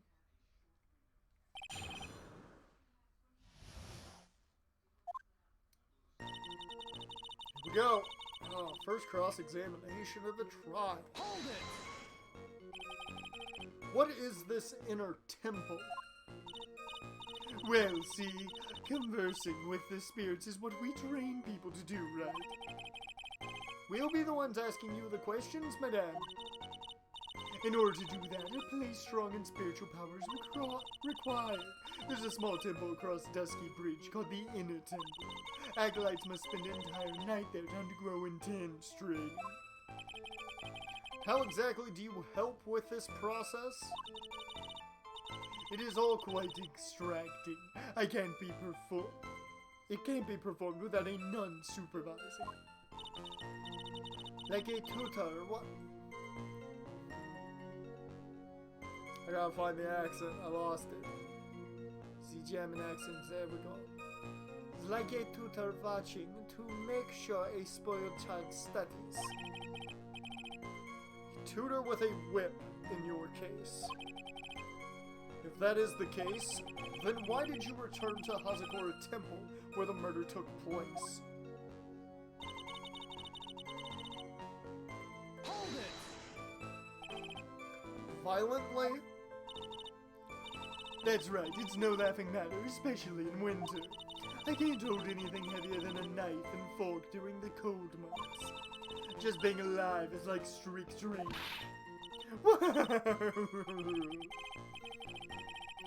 On the night of the murder, was this fabulous back of yours hurting again? That's right, raging like a bull in a pig pen. I almost fainted once or twice. I just knew that unless I warmed it up, it was going to finally finish me off. Hold it! You left Iris to help. With what? What do you think? The acolyte training, of course. It was just past 10 p.m., so we were starting dinner into the training exercises proper. Wasn't it your place to remain with the disciple? Well, the job is simply to watch over the acolytes so that they don't pass away. Just to confirm this point again, that night, you met Iris in the Inner Temple, correct? Yes, she's a gentle, honest girl. She's never once failed to follow my directions. Hold it! So you returned to the Hazakura Temple in order to take a bath. My back is to blame for everything. It's a do or be done in kind of world after all. How long were you in the bath for, if you don't mind me asking? My, what a filthy little rogue you are. I know what's on your mind.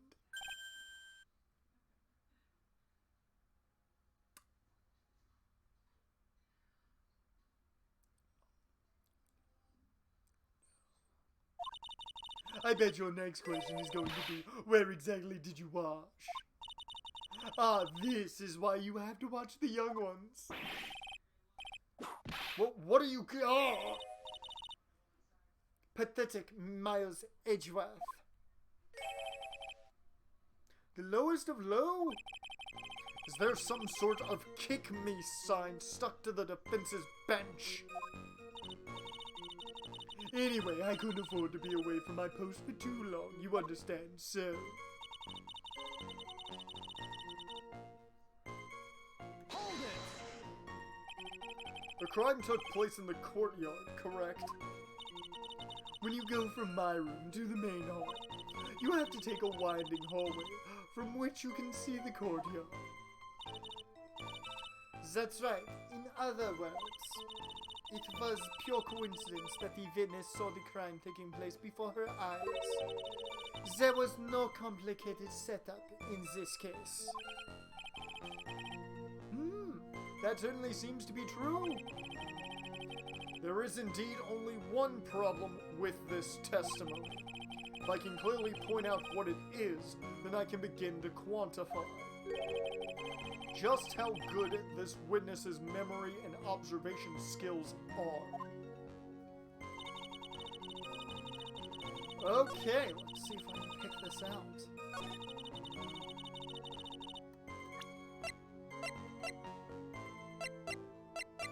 Yeah.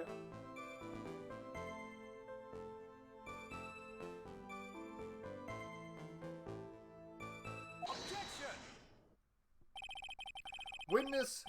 Witnesses have to undergo their own trials, I'm afraid.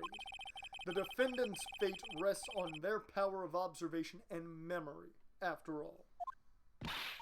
Well, don't worry. I'm more than up to the task. I'm a woman of faith, after all, the head honcho of Hazakura Temple. In that case, Miss Honcho, I'd like you to explain something for me. The discrepancy between your testimony and that of the defendant, Iris. She claims that after ringing the lights out bell, she went back and stayed in her room. Which means she did not go to the inner temple at all. No, she said that. A defendant or a witness? Who is more likely to lie? Do you suppose? The defendant is simply lying to cover her back. Objection! But that is completely illogical. The murder was committed in the courtyard of Hazakura Temple. Claiming that she went to the inner temple would make for a much better alibi. But that is odd. Whatever the reason, I can't believe that she would lie. She does indeed have honest eyes. All people die. That is my belief. Why am I the only one being whipped in here? You're not the only one. She's whipping Edgeworth too. Anyway, neither the witness nor the defendant have any reason to lie. Which means we must call your memory into question. Dear. You're older than me and yet you want to play that game, do you? Well, that isn't exactly what My memory is perfect, crystal clear, especially in winter.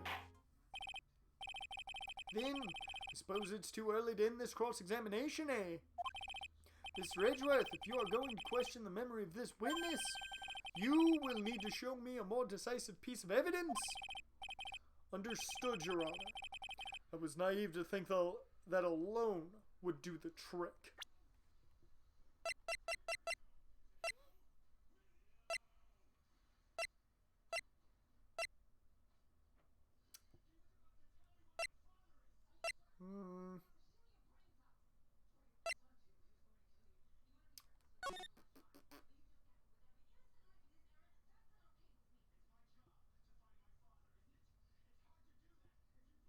Okay.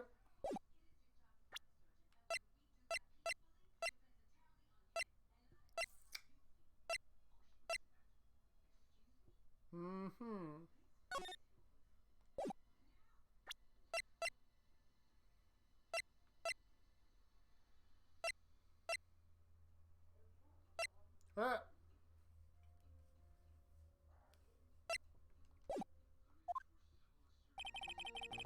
Please add your comments about Iris to the testimony. And let us return to the cross-examination.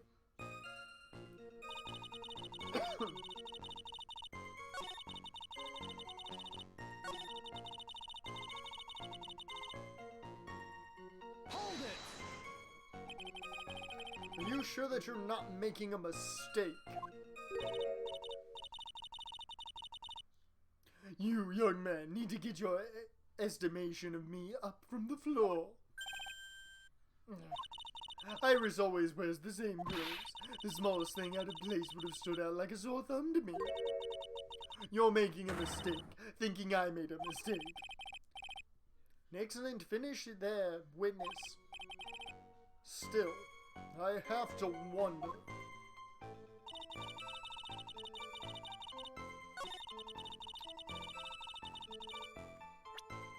So, you tell me she had this on after she had already given it to Phoenix?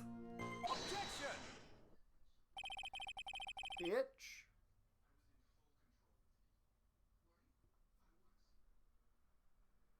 Witness, let's get one thing straight.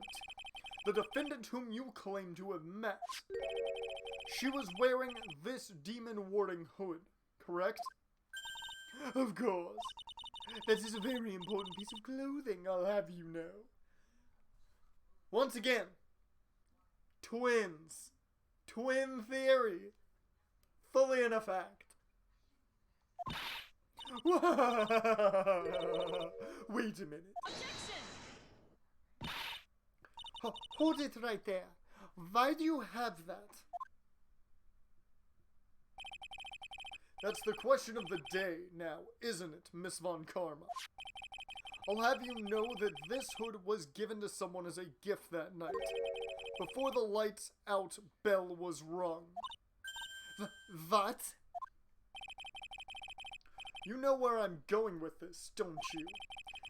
If the witness had seen the defendant as she claims, then the iris she saw should have been missing this very hood. Well. It's not a bad feeling at all exposing contradictions like this. I actually kind of like it. What am I saying? Now I understand that happy look on Wright's face every time he does it. Order! Order in the court! Ew. Sister, this hood, you have spare ones around the temple, don't you? Spares? Well, I do tend to make too many of them. I see. A stockpile. A surplus of hoods, eh? Each nun is only given one hood. This should be the only hood that I owned. This is quite strange. If there was a surplus of hoods, then she could have worn one of those. There's no contradiction here. Sorry to break this to you, Miss Von Karma, but you won't get away that easily. Discrepancies such as this will sow seeds in any human heart. The seeds of doubt. Witness, while I don't wish to call your testimony into doubt, you must give every detail with precision. I'm not sure I'm comfortable going along with this. Sister, you shall continue with your testimony. Tell us what you saw after finishing your bath on your way back to the inner temple. Those seeds of doubt are spouting in the judge's heart. They just need a little more stimulation to bear fruit. Contradictory stimulation.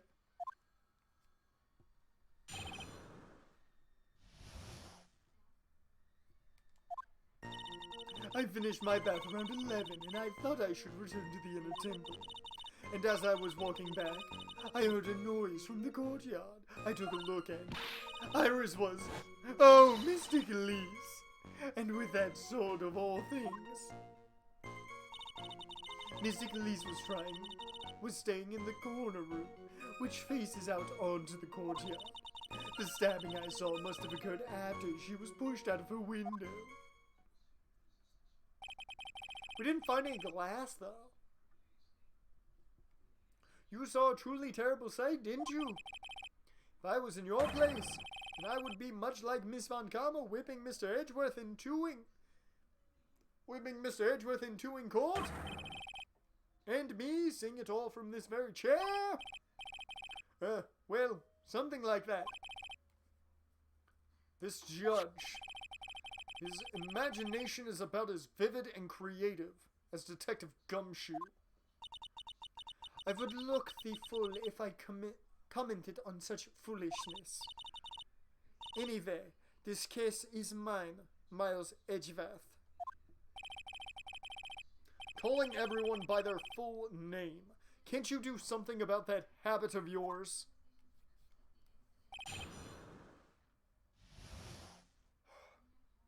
So much reading.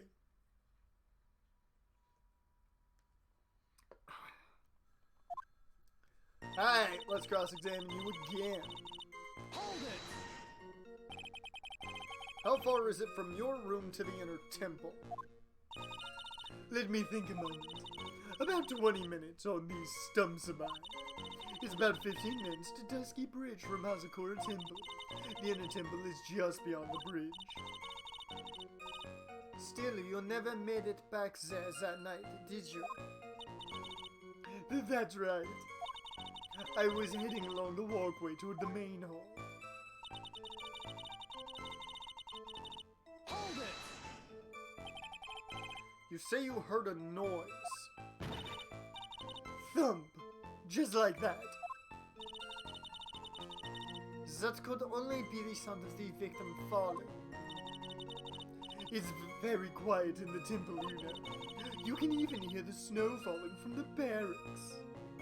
From the branches, barracks. What the fuck? My reading is terrible. Thump! Just like that. But then, couldn't this noise you have heard been snow falling to the ground? I never thought of that.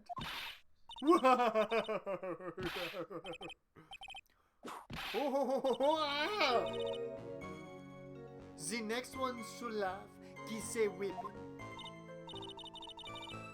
Well, whatever the source of the sound, I looked over at the courtyard end. Hold it! This is the second time that the witnesses testified to seeing the defendant. But some doubt remains in these claims. Hey, just what does that mean? Just because you're a good-looking young man doesn't give you the right to. The murderer who stabbed the victim with the sword. Sister Bikini tried to recall exactly who it was you saw, as clearly as you can.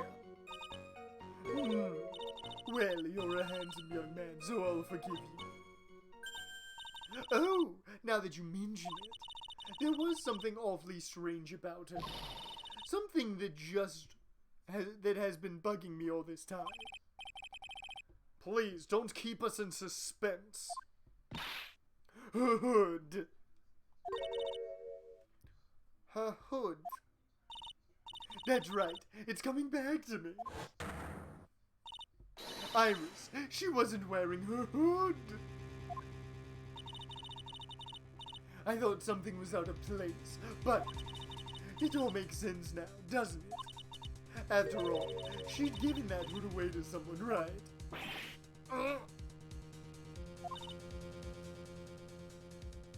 How would I ha in German? I don't know. You dug your own grave, Miles Edgeworth.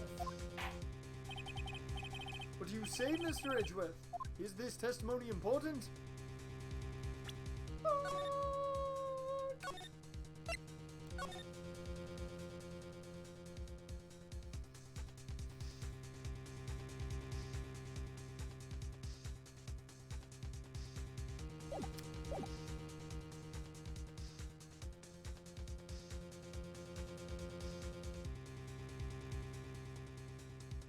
I mean, on one hand, it is important because it's important to know she wasn't wearing her hood. On another hand, it's not important because that would help us to not give a shit about that.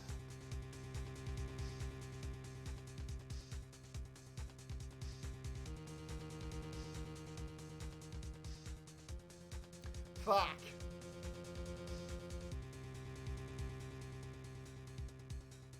This is a double-edged sword.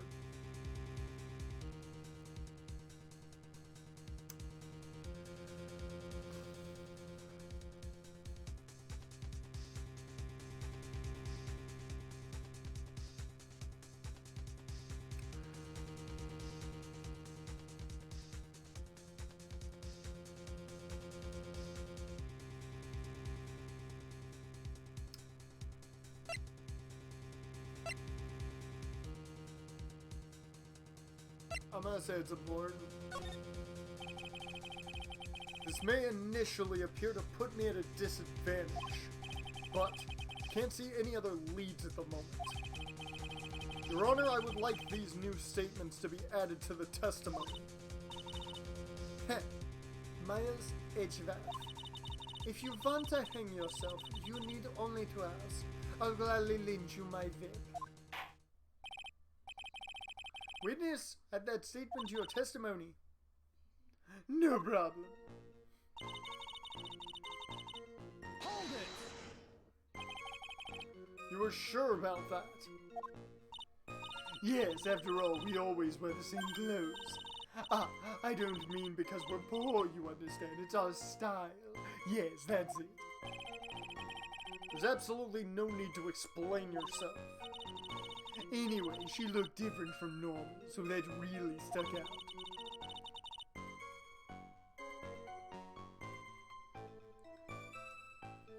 Like me holding a whippet puppy instead of my whip. At least then it might bite you and not someone else. Iris didn't have her hood on, I'm sure of it. Very well. Now please tell us about the victim, eh? Hold it! The room the victim was staying in overlooked the courtyard, correct? Which means the victim's room was on the second floor? No. Asgore Temple is a single-story building, but the mountain itself slopes downward, which elevates the main gate side of the temple and the guest rooms in the back to about the height of a two-story building. I see. The victim was staying in one of these elevated rooms, correct? Yes, I should know. I'm the one who carries your things to her room, after all. Hold it! What makes you so sure of all this? It's just like I told you earlier. I heard a noise from the courtyard. Okay. Thump. Just like that. You're one smart sister, I'll give you that. The autopsy report states that the victim's body was covered in bruises, indicating a fall from around 10 feet in height. But, it appears that the witness was not mistaken then. Yep, I'm more than just a pretty face, especially in winter. I'm a woman of faith after all, the head honcho of Asgore Temple. There's only 2 of them working there. What's wrong, Miles Edgeworth? No snappy comeback remark. Doesn't feel like she is lying. This is a very powerful testimony, too. Claims to have seen the instance in which the defendant stabbed the victim. There are only 2 things I can believe in right now. My client, Iris, and my own abilities as a defense attorney.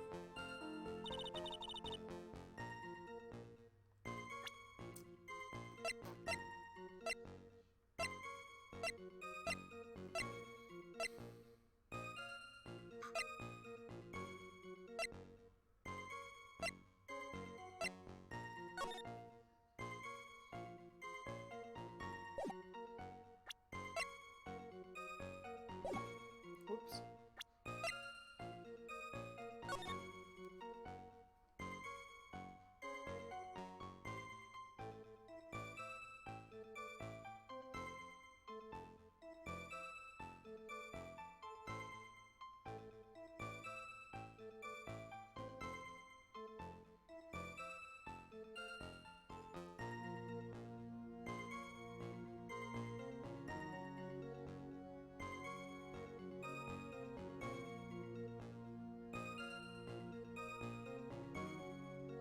I have a lot of problems with this image,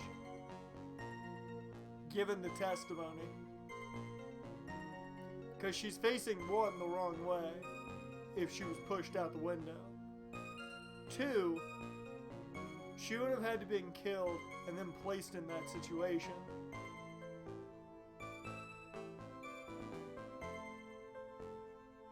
And 3, it doesn't look like she was stabbed until she was placed there from the placement of the blood.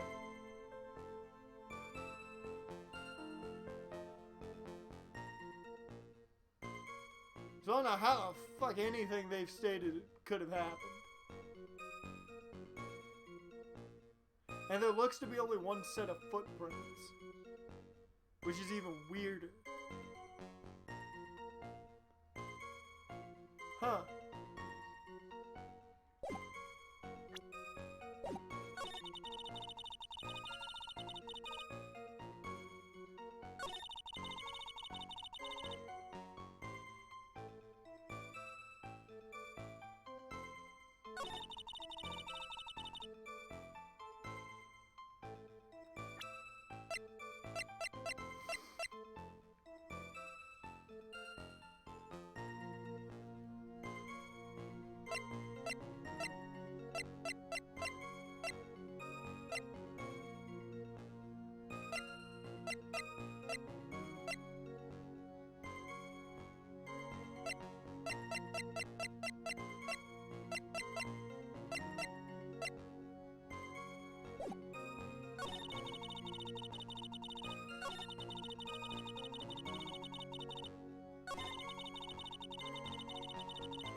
Oh, I have to just go that way. I thought I could go backwards.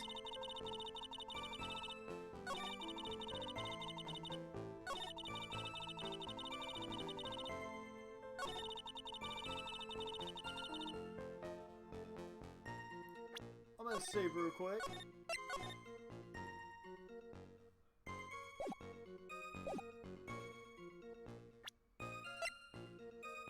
Objection!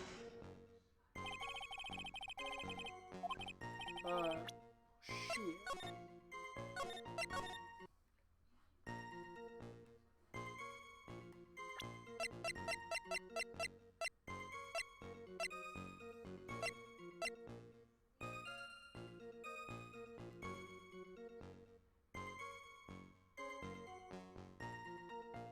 Oh!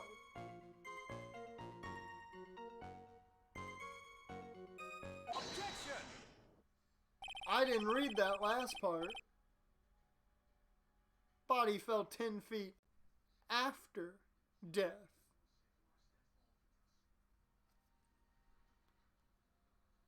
Impressive logic. That's what I'd like to say, anyway.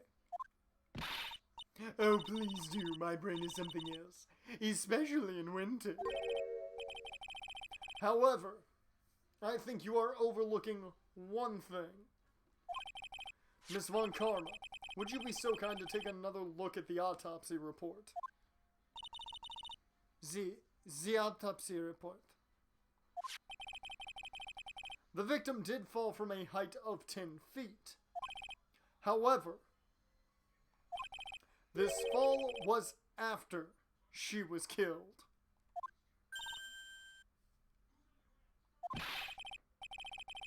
That's right. It says after death right here. The scene the witness claims to have seen is contradictory. The defendant stabbed and killed the victim there in the courtyard. You know what? I think I know what Iris was doing. Iris wasn't killing her, she was helping her. I think that's what she was doing. She was trying to pull the sword out of her. How did the victim then go on to take a 10-foot fall?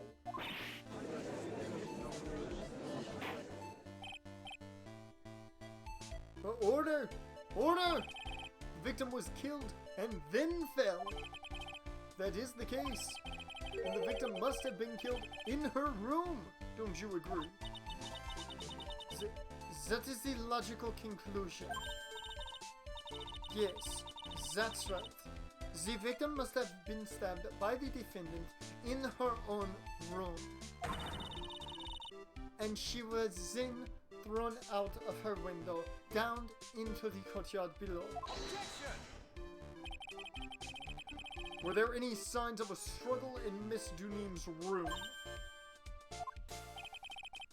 She was stabbed with a sword. That would leave a blood stain, wouldn't you agree? Well, Miss Von Karma, was there any blood? Well, no traces of blood were found in the victim's room. Your whip has just caused traces of blood to be found on my glorious playoff beard. Rooting for the Avalanche right now. However, if there was I'm sure there was no need for me to go over this, as I'm sure your honor is well aware. When a stab wound produces the most blood. When it produces the most blood, very little blood is actually lost at the moment of a blade's insertion.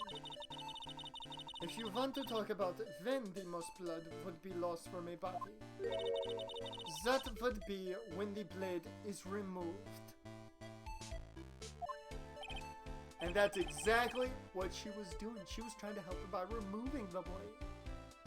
Indeed, with the weapon still in place, it acts like a lid on the wound. It's true, with the weapon still in the body, there wouldn't be much bleeding. A perfectly reasonable line of thinking. We have come to a conclusion then. The victim was thrown out of the window with the sword still in place.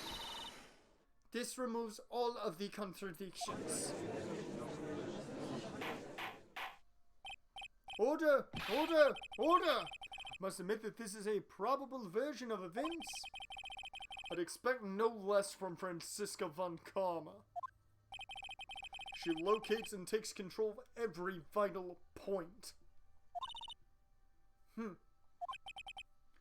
It seems that we need a clearer testimony from the witness. Remove all suspicion on your part and tell us only the facts, please. Witness, please remain standing on the crate. Don't go selling me short now. The weight of winter snow has been me out of shape, especially my back and my mood. Sister, please give us your testimony. I will give you a vigorous massage once we are finished here. With the whip? Oh boy. Alright, alright.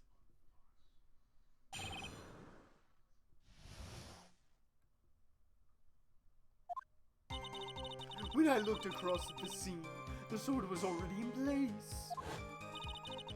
Thinking about it now, I actually didn't see her stab Mr. Khalees. I've never seen so much blood before. That's when I fainted. You can't blame me, can you? And when I awoke, Mr. Gamey was stabbing Mr. Khalees through the back.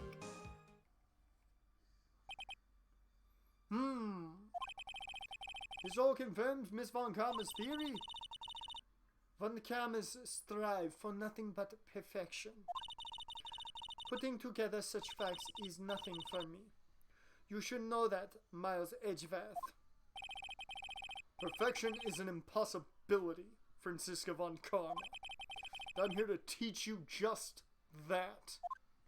Just as Phoenix Wright taught me that.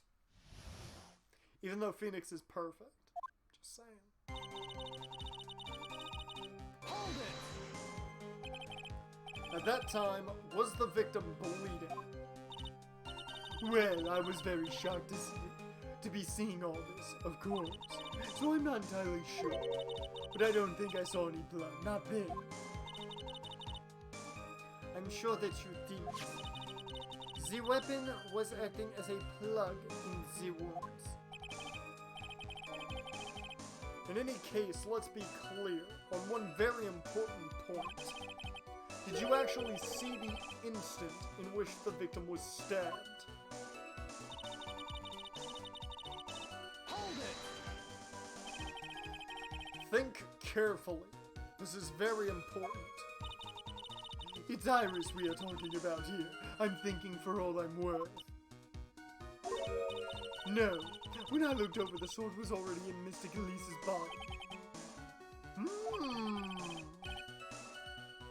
Might not be conclusive, but this testimony supports her theory. The victim was stabbed in her room and then dropped into the courtyard. I think this proves it rather well, Miles Edgeworth. Hold it! So you're saying that you saw the victim's blood? That's right. Some of it had splattered into Iris too. Just looked at the NBA playoff bracket. Every East matchup was a blowout lead. No game went past game 5. Really? Let's see. Philly won 4-1. Atlanta won 4-1. Nets won 4-1.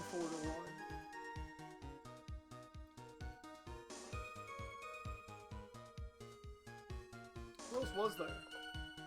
Is that all of them? No. Who am I missing? Bucks won 4-0. Yeah, they had a sweep over Miami. Yeah, so no game went past game 5. Wow. Damn. Didn't even realize that. When the defendant was arrested, she was meditating in her room, and her blood-flecked clothing was neatly folded in the corner. What? Her clothes were blood-flecked as well? That seems quite conclusive to me. What should I do? Press this point further? Do it! Only one West Conference game didn't go past game 5, and that was the Jazz. All 3 other matchups are 3-2. Now, a lot of the other matchups are a lot tougher, though. Although, I thought the Jazz and Grizzlies was going to be a much tougher matchup than it was. Going back to your previous statement, you said that you saw little bleeding when the victim was stabbed. But now, you say you saw the victim bleeding. Well, I say that what I saw is what I saw. What did you see? Maybe I didn't see the poor woman get stabbed, but I saw the girl pull the sword out of her, plain as day. Pulling the sword out. Well, it wasn't exactly pulling, it was more like it came out. You know the NBA been plagued by asshole fans, yeah. Oh yeah, that's been really the biggest news from the playoffs so far. Witness, you will add this statement to your testimony. Oh, was that important? More important than you can imagine.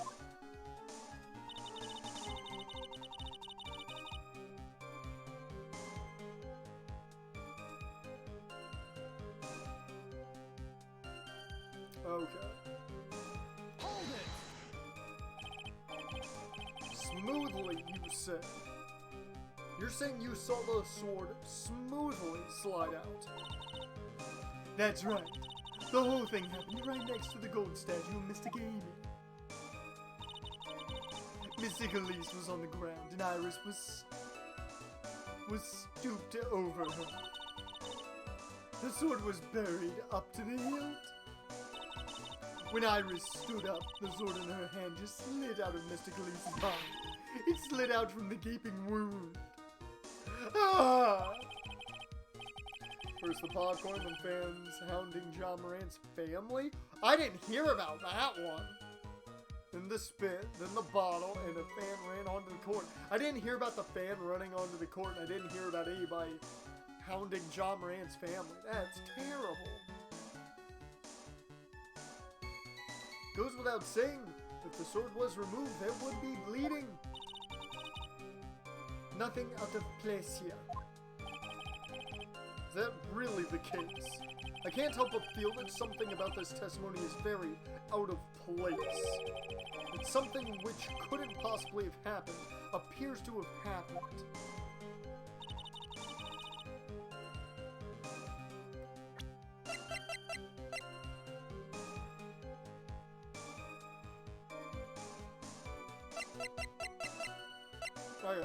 I already know what I'm going for here, but gotta get the rest of this info. Yeah, they were yelling at the Morant family, and during, I think, Game 4 with the Sixers, a Wizards fan decided to run onto the court. I didn't hear about the fan running onto the court or them yelling. Like, he can't yell at the family of a player. That's just a dick move. God. Like, I take sports way too seriously at times, but goddamn. That's crossing far too much of a line. Was the bleeding caused by the killer removing the sword? No mistaking it, I remember it all clear as day. Don't you think that's a bit odd? What do you mean, Miles HVAC? Why would the killer pull out the sword? What? If all she wanted to do was place the weapon in the hand of the gold statue, then there was no reason to remove it from the body. All that would have accomplished is causing the victim to bleed unnecessarily. Your thoughts, Miss Von Karma? That's... Indeed, it is strange now that you mention it. Going to need to find an answer to this mystery, too. In any event, the witness saw something terrible. So what did you do after that, witness? Hold it! Now, on to what the killer did next. You saw none of it, correct? Well, I was unconscious. How long were you out for? I don't know, 10, maybe 20 minutes. A young man with a very piggy look, very prickly looking head woke me up. By stepping on me, actually. Not sure I like that method of resurrection. Well, I wasn't asking for mouth to mouth or anything of that sort. But I would have welcomed a more gentle awakening right about then, let me tell you. I shall have words with the offender personally. What did you see upon awakening? Hold it! By Mystic Amy, you are referring to the golden statue, correct? Just stabbing someone with the Shichishito. With the Shichishito, a sacred treasure, is terrible enough. But to then have Mystic Amy hold the blade. Truly a heinous, despicable crime. It is easy to despise something. Anyone can do it. However, there is nothing that cannot be done so easily. Whatever it is, I'm sure it's doubly hard for you. Anyway, what is the problem? Exactly why would the killer set up this gruesome scene? Can anyone explain the reasoning behind that? No, I don't think I can. There isn't always a logical reason behind why someone acts. That's true? So true. In early spring, for example, I often find myself. There isn't always. That phrase might come in handy someday. There are too many unnatural elements in this case. Why was it necessary to use the Shichishito from the Amy statue as a weapon? Why was the weapon ultimately placed back in the hand of the statue? If I can expose the flaws in this testimony, perhaps then I will begin to find the truth.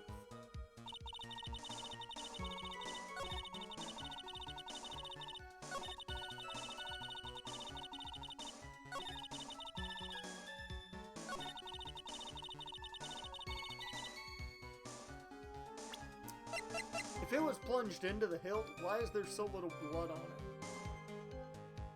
Objection! I'm asking for a friend here. Sister Bikini, you are a reliable witness. At least I'd like to think so. But there are too many contradictions here. What do you mean? You make it sound as though I'm a liar. But you're a handsome young man, so I'll forgive you. What contradictions are you talking about? In the scene that the witness claims to have seen, the weapon was thrust up to its hilt into the victim. Furthermore, the killer withdrew the weapon smoothly from the body. However, both of those are complete impossibilities. What do you mean? Please, explain yourself. To start with, do you think it would be possible to stab someone to the hilt with this? No matter how I look at the defendant, she doesn't appear strong enough for that. Objection! Doesn't appear? What meaningless dribble. I, too, may appear to be weak and frail. But I can crush men under my heel and make them weep, should I so choose. And I'm sure the guys that she does that to really appreciate it. The objection stands. I weep a little back then, I must admit. Objection! That isn't the only issue here. If this sword was truly stabbed into the body up to the hilt, well, just look at all the branches on it. It certainly wouldn't come out smoothly. Wait. That's... We also have the problem of the amount of bleeding. It's true that when a blade is left in a body, it acts as a plug of sorts. However, when the weapon is shaped like this, it's an entirely different story. The wound would be too large for the blade to completely stop the bleeding. That's nothing more than conjecture. In reality, the victim was stabbed with the Senshishito. Even a weapon of this nature may still sometimes slide out smoothly, and may still sometimes stop the blood loss. Objection! I'm not finished. Fucking Edgeworth came to play. Edgeworth did not come in here to get talked down to by Von Karma, who just showed back up. There is still one more conclusive contradiction. You've still got more? This one is simple. If this sword really was thrust in all the way to the hilt, why is there only blood on the tip of it?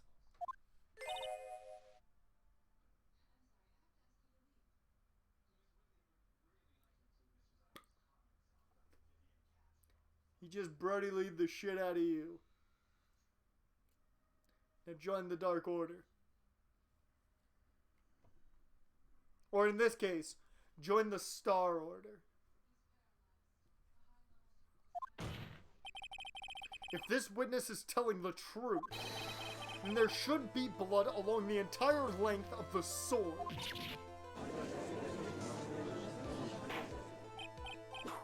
Order! Order! Bravo, Miles HVAC. Raising this many contradictions from a single piece of evidence. All the other attorneys I know could maybe manage one, if that. What does this all mean? You have proven contradictions regarding the murder weapon, but having come this far, there can only be one answer. And that is, the weapon used to kill the victim was not the Shichishido. What? A foolishly foolish idea born from the foolish mind of a full-heartedly foolish fool. Oh, I nearly did that completely without a fuck up. Oh. Ah. Let's examine this again. What was it that made us think this sword was the murder weapon? Well, It's because Mystic Amy was holding it. Exactly. However, if you reflect on this, that is the only basis we have to assume such a thing. The impression left by the scene was just too strong. That is what influenced us. It influenced us to believe that the Shichishido was the murder weapon. You know what? I hate to say it, Phoenix might be out of a job.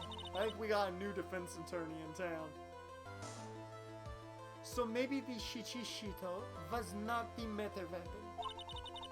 Even if that is the case, it changes nothing, Miles Edgeworth. The sister here saw everything. She saw the defendant stab the victim with a sword-like object. That's true. Your response, Mr. Edgeworth? If that is so, I would like the prosecution to answer the obvious question it raises. The obvious question? Yes. Namely, where did the real murder weapon disappear to? It goes without saying that the police searched the main hall and the surrounding area. Perhaps the prosecution can enlighten us as to if a sword-like object was found. That's... Answer the question, Miss Von Karma. No evidence of that kind was found. Another mystery to throw onto the pile? Trial without a murder weapon is a tricky beast. Excuse me, could I say something? I just remembered something, actually. What is it, sister? I was just thinking, it's possible that just maybe what actually happened was, it was just over there. What exactly are you going on about here? The murder weapon, I mean. Maybe. I think I might know where the sword was disposed of. You what? Well then, I think we need to hear testimony from you one more time, sister. Impossible! What else? What else could this old woman have seen?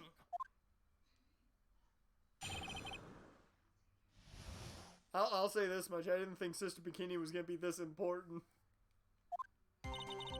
I saw the murder at around 1 p.m. Or 11 p.m., I'm sorry about that. Got my times mixed up. After asking that it be reported, I went out to the main gate. And there, I saw tracks. Tracks that indicated the snowmobile had been used. It takes 15 minutes to walk to Dusky Bridge, but less than 5 using one of those. Maybe they threw the weapon into Eagle River and came back while I was knocked out. Iris could have done that. She can drive a snowmobile after all.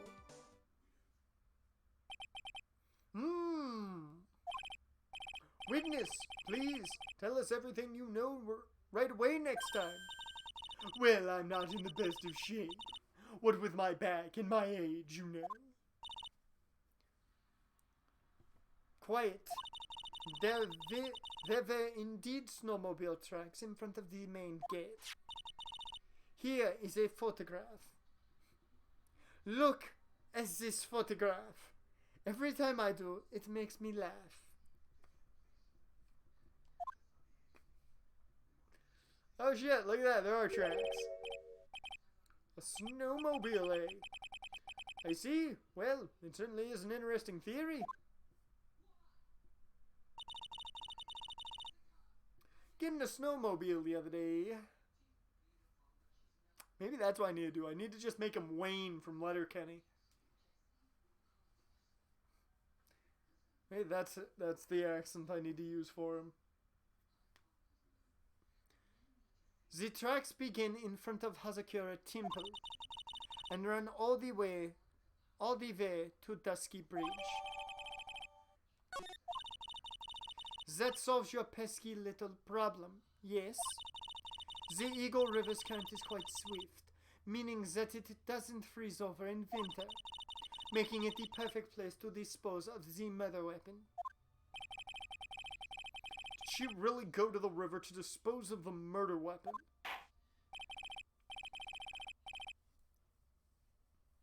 Let's see.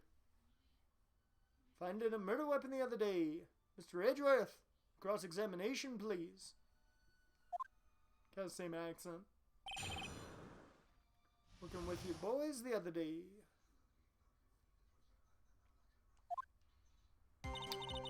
Alright. Hold it! What do you got? You are sure about the time? Yes, I was worried about it after all. Why was that? Because I have a strong sense of responsibility, especially at this time of the year. The acolyte was being doused in freezing water at the time. I couldn't very well take it easy in the bath all night now, could I? So at 11 I decided to leave Hasakura Temple. Your estimation of the time seems reliable, at least. Please continue, sister. Hold it! You asked Phoenix Wright to report the crime, correct? Right, the one who trampled me. Seems she is the type to hold a grudge.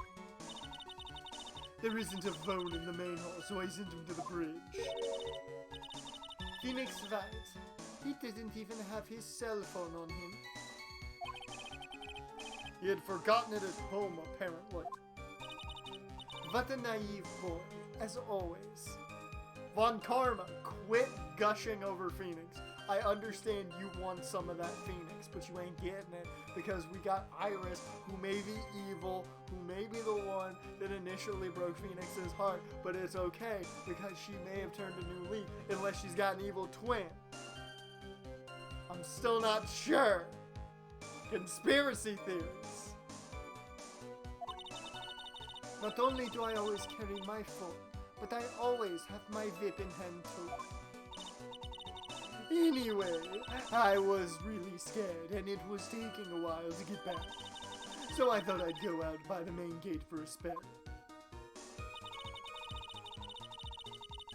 Hold it! As I recall, there was a snowmobile outside the main gate when I visited. That's it. That's the only one we have. It'll run no matter how much snow falls. Now, you're currently the snow...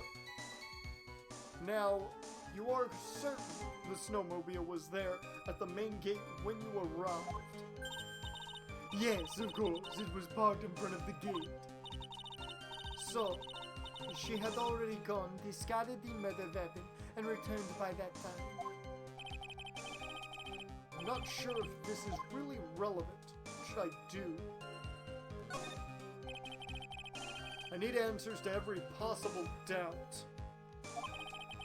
The snowmobile in question, was it still warm at that time? Huh? What do you mean? What do you mean? What do you mean, eh? What do you mean the other day? What do you mean, Miles Edgeworth? Playing to a slow crowd here. It goes without saying that using a snowmobile will heat its engine. If it was still warm when then it means it was recently used. Ah, I see. I never thought of that. That's right. I overlooked that too. Of course you did. Then answer the question, please, witness. I don't often go around touching hot engines.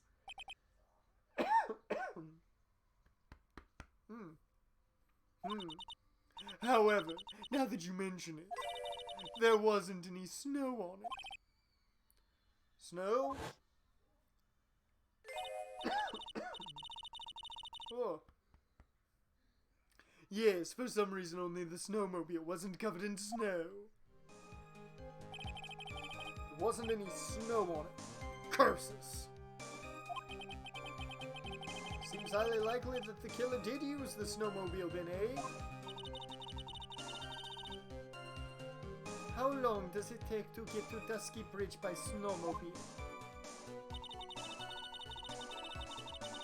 Hold it! In that case, why didn't you use it yourself? You could have spared yourself some walking. Ah, there's a reason for that. Have we got a moment for me to explain? Think that's why the question was asked in the first place. It was about a month ago. I was driving my beloved little snowmobile, happy as can be. I'd fetched some water and was heading back when I went and crashed into a tree. The tree and my bag both went crunch. Just like that. Crunch.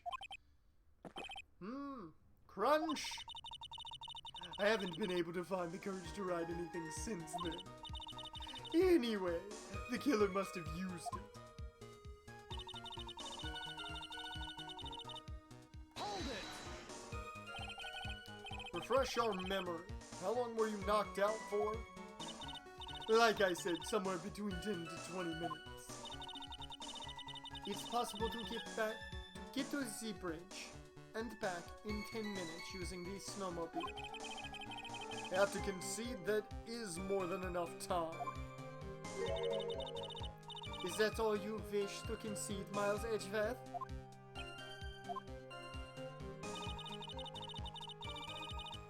Hold it! Well, it would have been possible time-wise. One element remains out of place here. Oh, and what would this mystery element be? The killer's reasoning, Your Honor. Why did the killer do all of this? Why go to the Eagle River to dispose of the murder weapon when there are other methods? Too many unanswered questions. Your response, Miss Von Karma? Wah! Turning to me for help over the slightest thing. Why don't you think for yourself once in a while? Your Honor. What?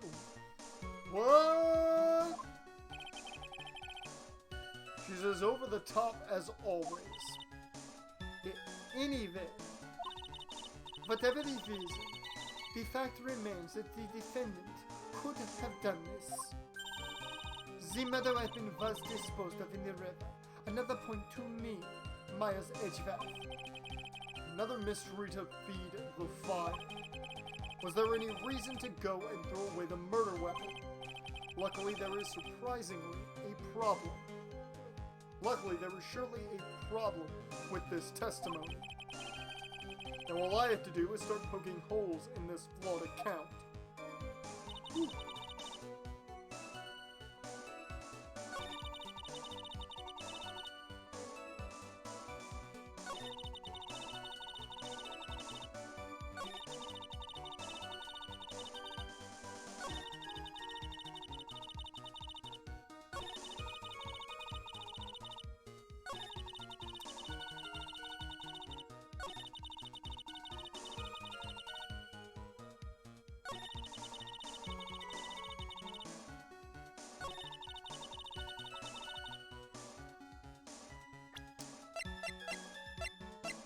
Huh.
Wait a minute here.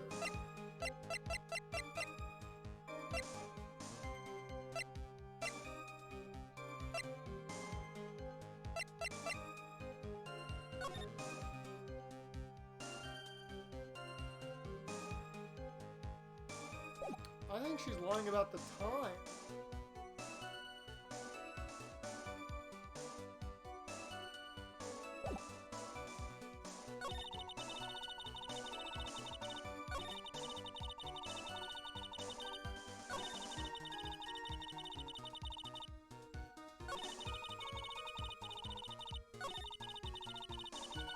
I legit think she's lying about the time.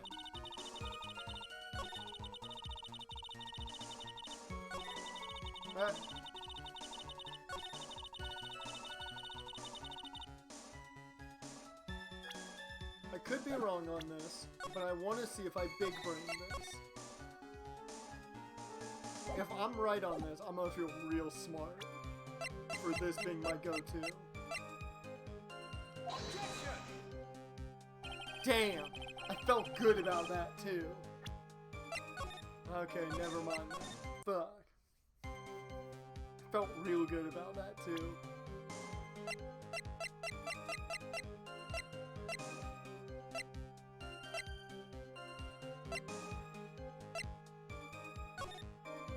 Oh, never mind. I actually still think I'm kind of right on that.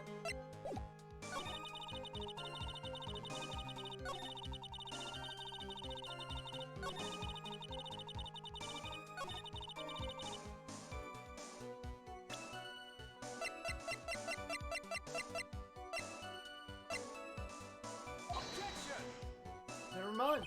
I was not right on that. Fuck. I think the contradiction's the time now.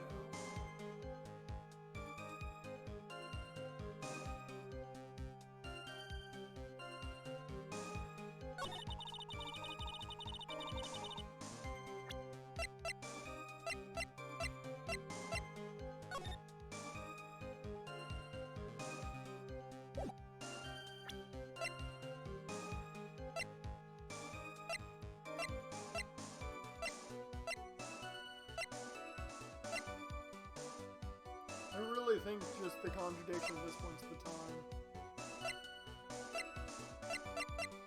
But I don't know how I proved that.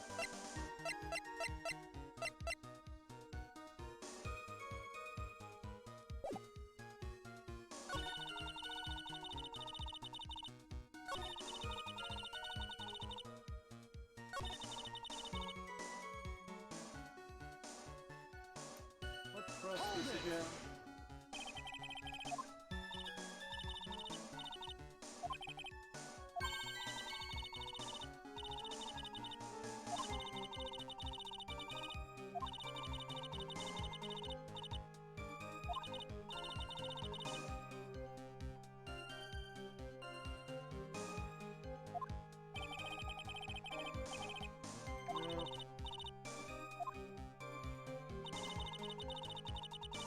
It just seems weird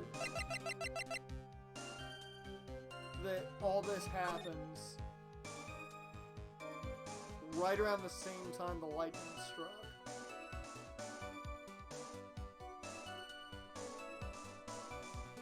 Oh!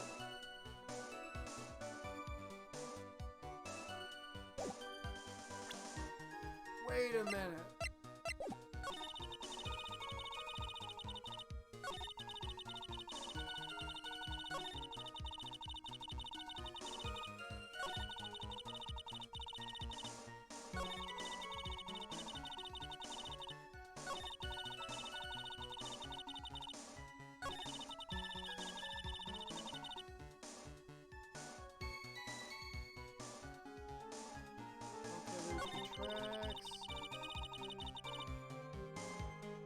That's the argument though to make for that. Hold it!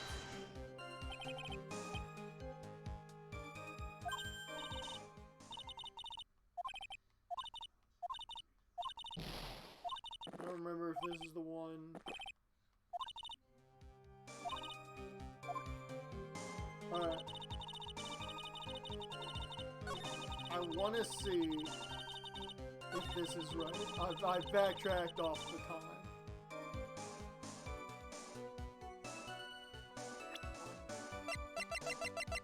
Because I remember one of the presses led to talking about the fact of, you know, she brought up there was no snow on it. It stopped snowing at 10:50, according to the weather data. So there would be no snow on it if it was used after 10:50. No matter what.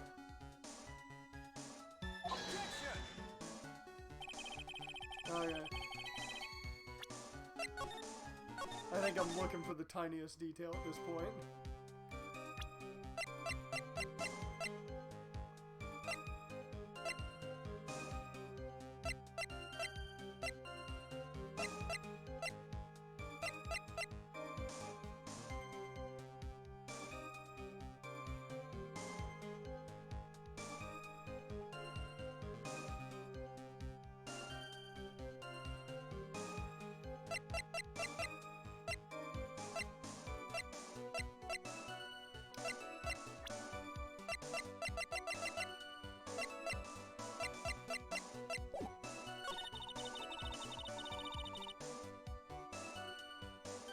I mean, anybody could have done it.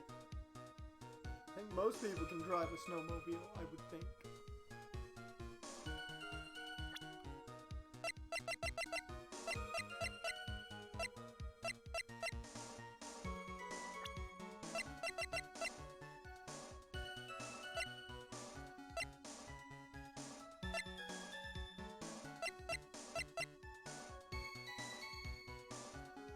Friends since grade school. I don't remember how we became friends though.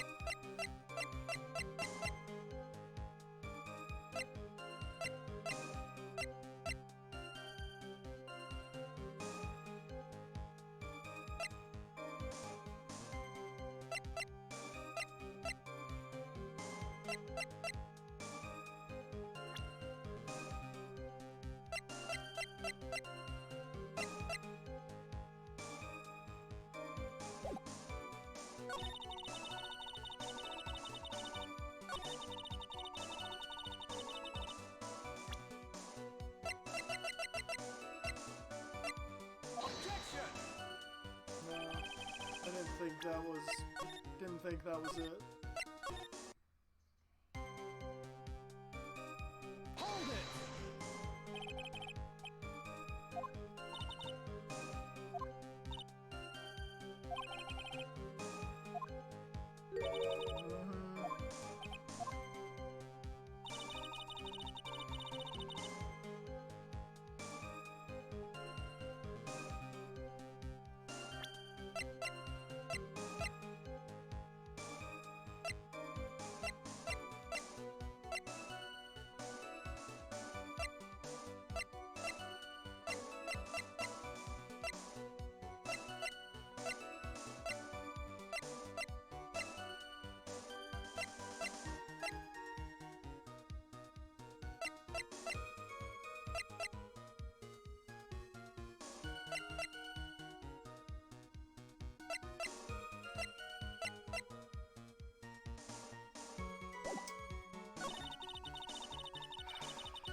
Well, the one little bit that I thought I had was the time. And now I've kind of backtracked off of that. And now I'm kind of in no man's land. Hold it!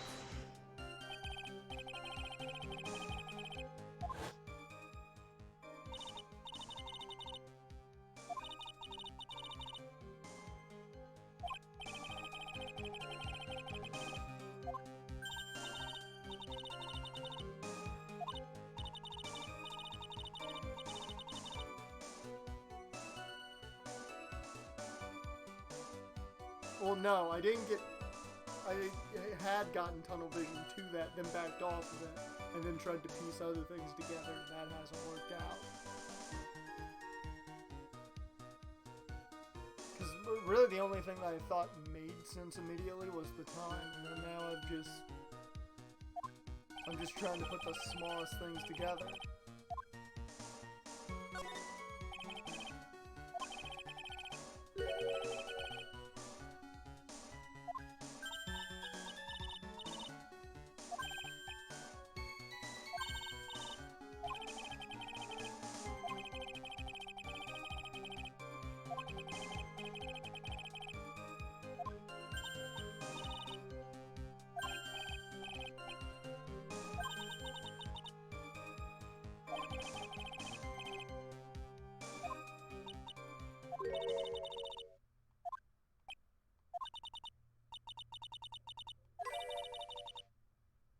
That doesn't mean shit because it wasn't snowing at the time.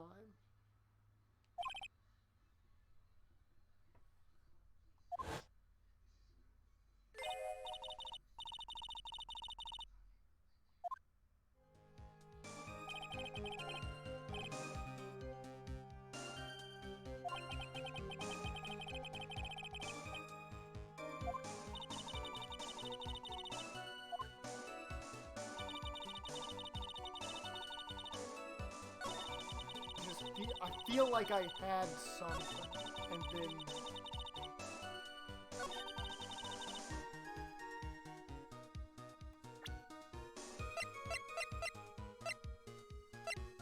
I just hate it because I felt like I was on the right track and then fell off somewhere.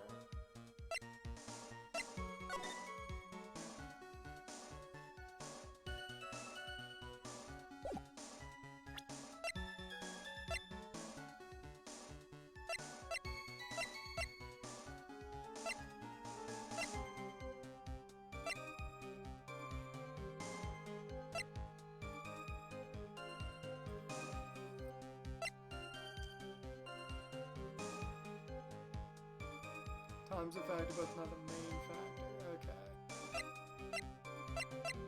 So at least I was on the track. I was on the right track with time. That's what I felt.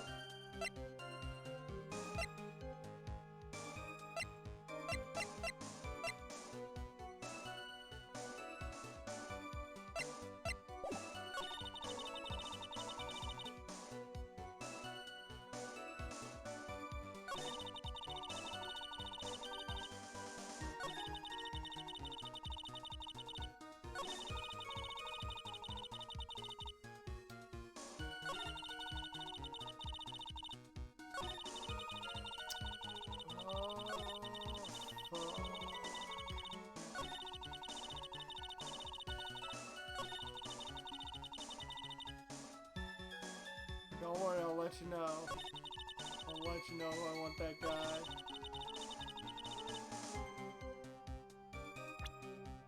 You know my persistence is probably gonna keep going until I fully run out of ideas. Like, this is also another thing that is in the back of my head with the whole, oh, she got rid of the murder weapon. Her fingerprints are all over this. Why not get rid of that too?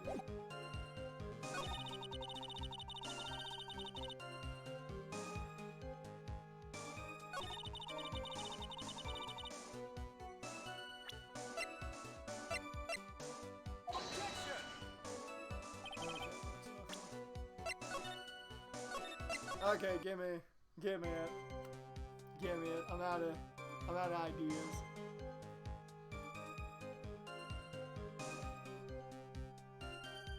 Fuck.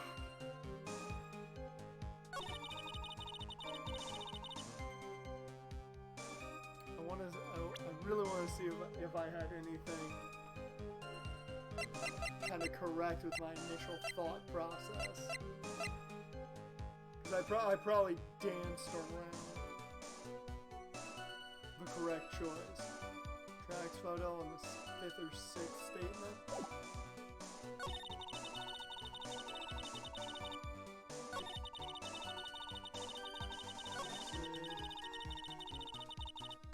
Go backwards so I can get them all correct. 2, 3, 4, 5.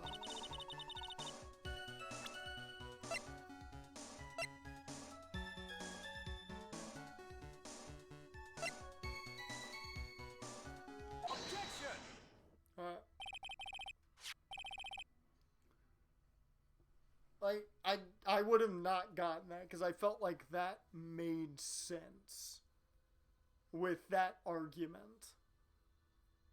I don't know what Edgeworth's gonna argue here. But let's see. Let's see if my brain was thinking the right thing for an argument, but I was turning it into pure evidence. I admit this photograph proves something. I focused too heavily on the time. It's the only thing that I felt like could have been a pure contradiction. Because I'm always looking for the pure contradiction, not the slight contradictions. Which is a lot of what they want you to find are the slight ones. I admit this photograph proves something. It proves that the snowmobile was used on the night of the murder. Yes. The main reason I didn't like the photograph as a contradiction was the fact that the tracks are over the footprints. That was the main reason I didn't like it as a possible contradiction. Let's say you ain't wrong, but you're using your knowledge at the wrong time. Yeah, probably. You have finally accepted the inevitable, it seems, Miles Edgeworth. However, if what the witness says is true, then why is there only one set of tracks? Oh, fuck, I didn't think about that.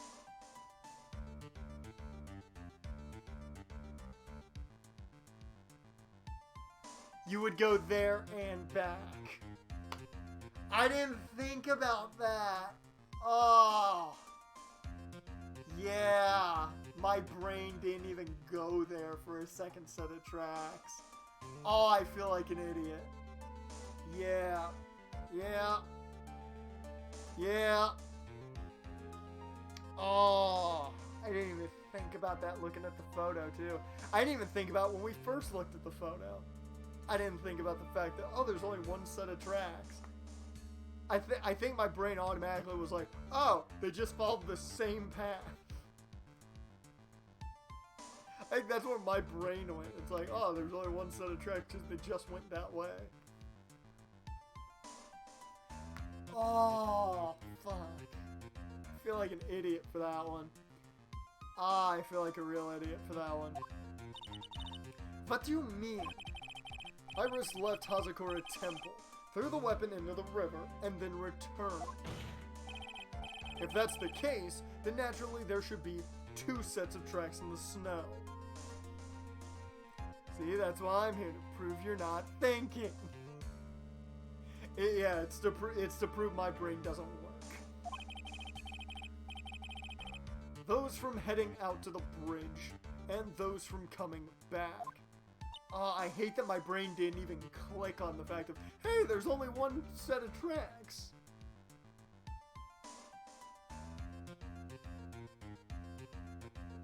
Because normally, and this is the funny thing, normally when I see anything that involves vehicles, my automatic thought is, oh, look at the tracks. Didn't even think about it with the snowmobile. My brain didn't even go, oh, hey, let's look at the tracks with the snowmobile. I looked at them and went, oh, they go over top the footprints. So they were used after the fact. I didn't even think about the fact of, oh, there's only one set.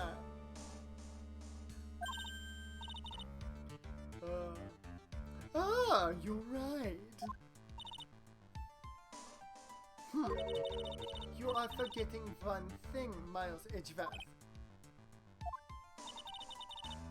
On the night of the murder, it was small. Okay, good argument. Good argument to be made. However, this is where my argument comes in. This is where my thinking now plays a part. She makes the argument of it was snowing and the tracks leading to the bridge were erased by the snowfall. By this point, though, it wouldn't have been snowing. It was past 10:50.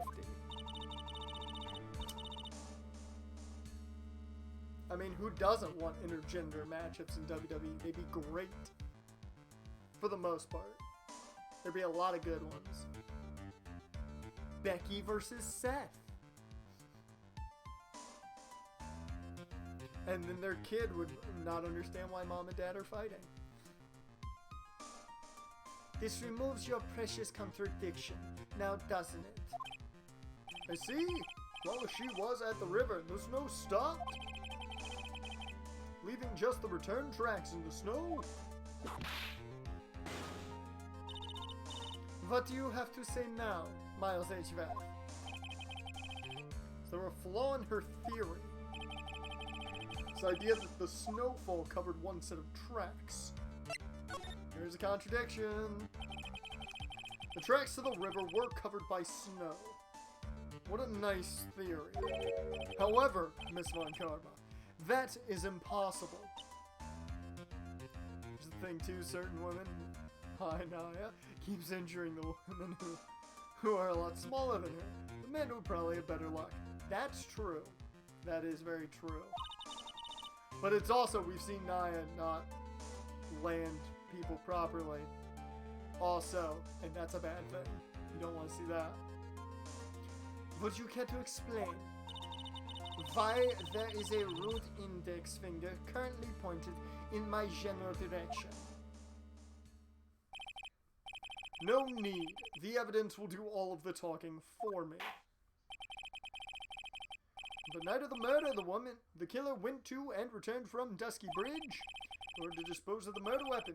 The outgoing tracks were erased by snow, or so claims Miss Von Karma. Mr. Edgeworth, present your evidence to the contrary.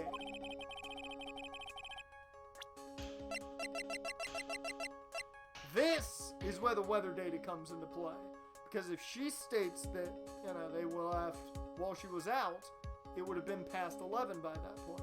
Which means we would have seen both to and from. Because it was already past 11.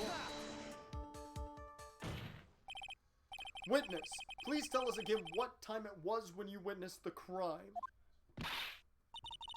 Like I said, it was around 11. Of course.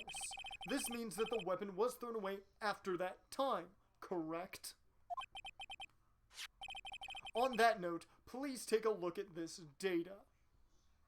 But when you have people like Kyrie, who weighs all of 110 pounds against Naya, who weighs triple that, Kyrie wouldn't have much control over what Naya does, but a bigger dude would have some more control. True, the issue is with wrestling, and that's the big thing with wrestling. It's a tango. If Naya's going to use a move, at some point it's the person taking the move, trusting that she's going to do things correct, and vice versa. So, there are certain moves that Naya has done that could go awry, as they almost have before. We've seen a multitude of times where she's almost landed people on their neck. So, not to say anything bad about Naya outside of the things we already know, but I just don't want to see anybody get hurt. I think most of the guys could probably contort themselves a bit easier to maybe change it quickly, but I just don't want anybody getting hurt. Is the weather report for Eagle Mountain on the night of the murder? The weather report. Snow started to fall at 7 p.m., but it stopped at around 10:50. So yeah, I was ahead of the game. I was just ahead of the game. My brain skipped the last part of it. It was already on this part.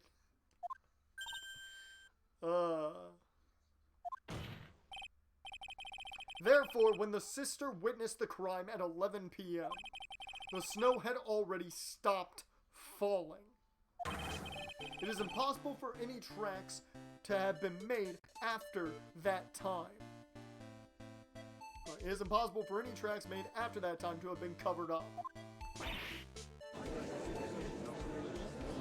Yep, right thought process, wrong timing. My brain was just a little too ahead of schedule. Order! Order! Very well then. Looks like Miss Von Karma's claim has been snowed in. Wow! It's too soon to be closing this trial due to snow. Miles Edgeworth, how pathetic of you to rely on the weather of all things. Answer me this, then. When is a weather report ever correct? I can't argue with that fact. That's smart thinking. You can't trust the weatherman. You just can't. That's not a bad comeback. Not at all. No. You've got it all wrong. This isn't a forecast. This is actual data. Yeah. Forecast data. All weather reports have some inaccuracies. It may have still been snowing in the vicinity well past 11 p.m. Rey Mysterio says a new Latin World Order might happen? Oh lord. We don't need any NWO clones anymore. True, we cannot be totally sure, eh? What? How did she pull that off? Did she watch the news? It had stopped snowing at Hazakura Temple when the murder took place. Need to provide conclusive evidence of this. Come this far, there's no turning back now. Very well. I, too, cannot allow any doubt to remain concerning this testimony. You can't back down, can you? Such a perfectionist, Miles Edgeworth. Very well then, Mr. Edgeworth. Where is your evidence that it had already stopped snowing when the victim was killed?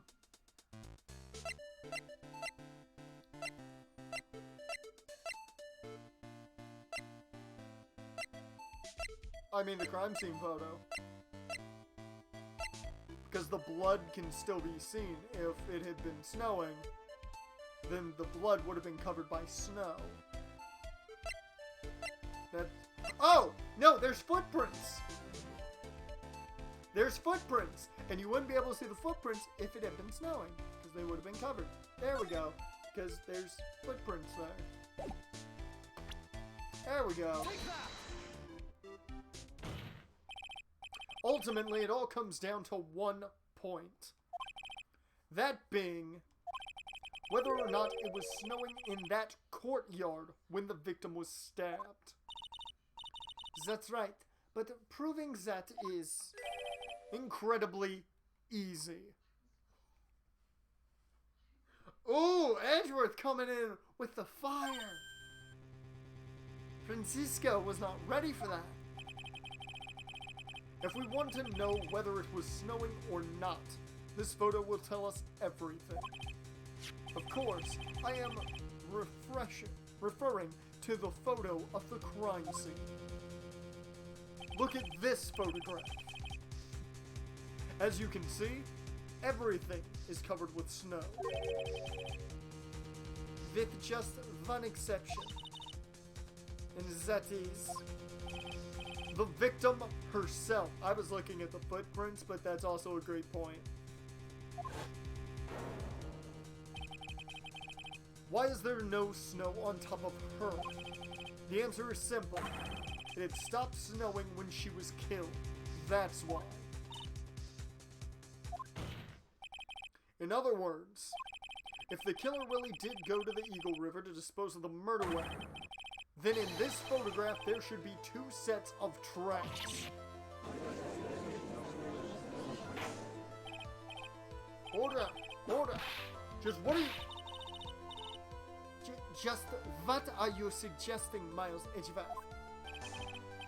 To be honest, I'm not entirely sure myself. But this is simply what all of the facts point to. That night, someone used the snowmobile to leave Hazakura Temple. From the tracks left, it can be understood that they were heading to Dusky Bridge. At that time, it was still snowing. Of course it was, because those tracks were erased by the snow. Then when the person returned to Hazakura Temple, the snow had stopped. Thus the return tracks remained.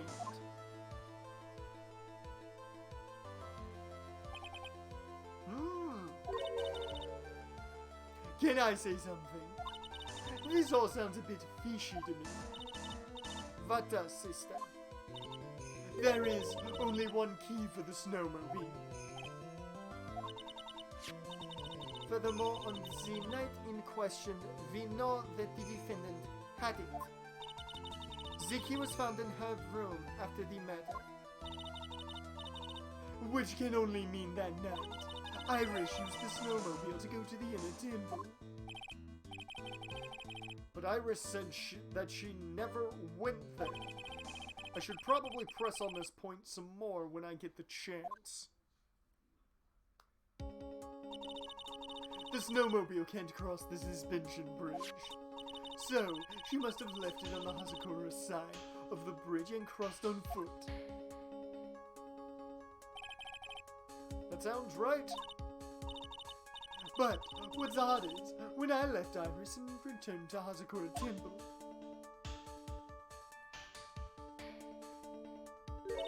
I didn't see anything near Dusky Bridge. You must have failed to see it, sister.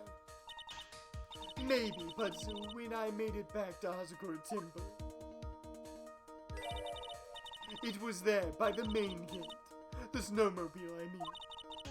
I know what I saw. It was covered in snow, too. But that... it's impossible! Order! Order! Order in the court! What does this all mean?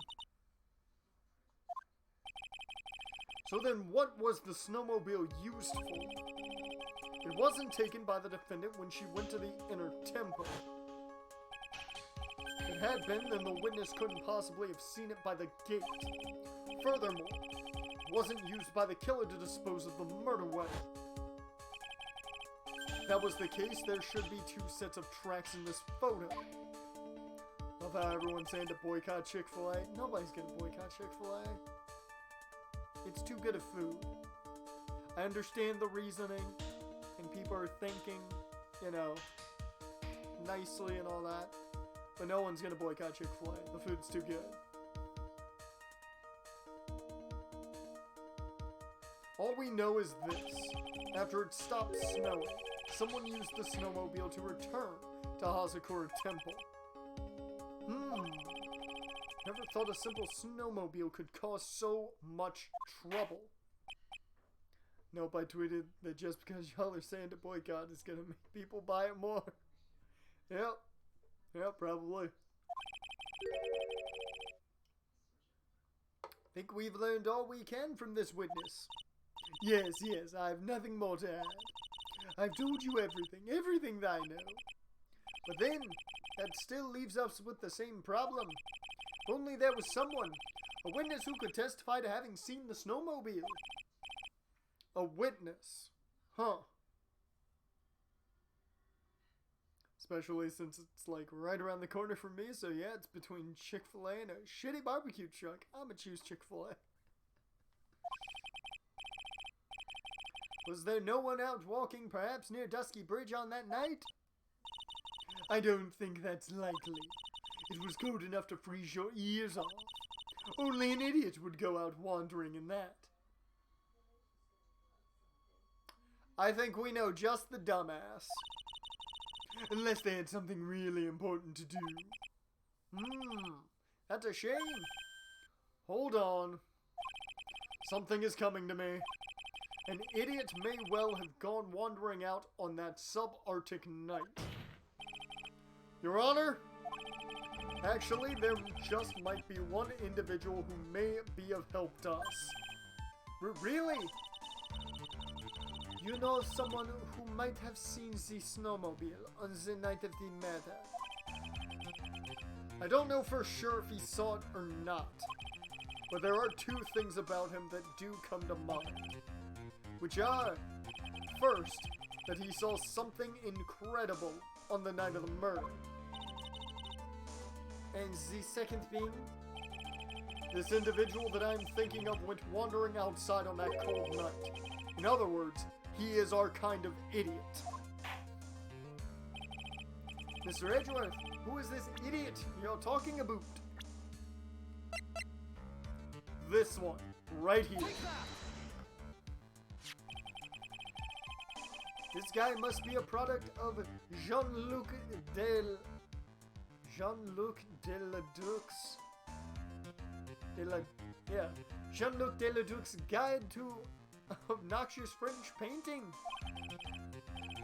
This is Larry Butts, a disciple of the victim Elise Duny. Her student? Interesting. Why was he wandering about outside on the night of the murder? That's... Could tell them all about his designs for Iris. It may cost us his credibility as a witness before I even call him. He is, after all, an artist. He was perhaps searching for something in the snowy scenery that would move him. Although I cannot guarantee that this is the reason. And so, this unfortunate, unreliable looking man. What exactly was it that he saw? I intend to extract that from him right here in this courtroom. Summon this youth as a witness immediately. I have no choice, do I? I believe he is in the gallery for this trial. I will not take long to summon him. Very well, Larry. You may have escaped me yesterday. Today I'm going to get everything out of you. The court will now adjourn for a 20-minute break. Ms. Von Kammer, please see please see to preparing the next witness. Understood, Your Honor. Good. Well then, court is now in recess.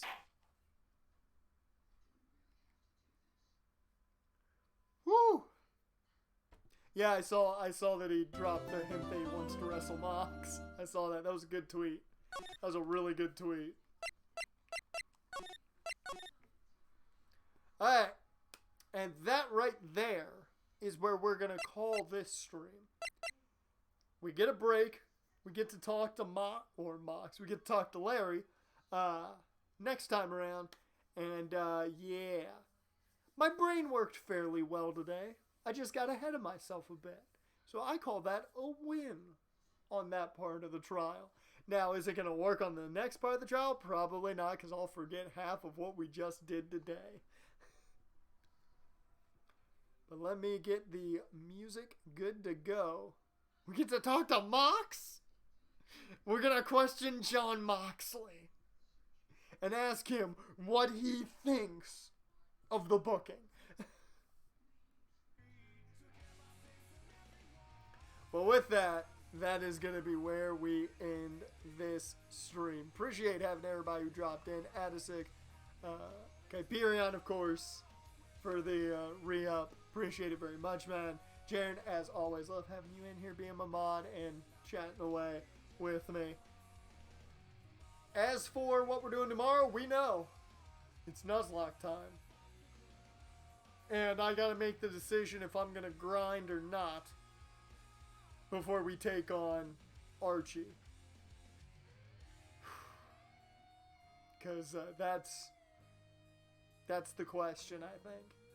I think that is the question at hand. It's gonna be real interesting. One thing we will do is definitely finish up the Magma Hideout. That's definite. But with that, I thank you guys once again for hanging out with me today for 3.5 hours. Went a little bit longer because we started a bit earlier. But yeah, it's grind. We can't have any more casualties. I don't want to have any more casualties. I already lost a lot that I like. Lost too many. I will see you guys tomorrow for the Nuzlocke. And with that, I will see you next time.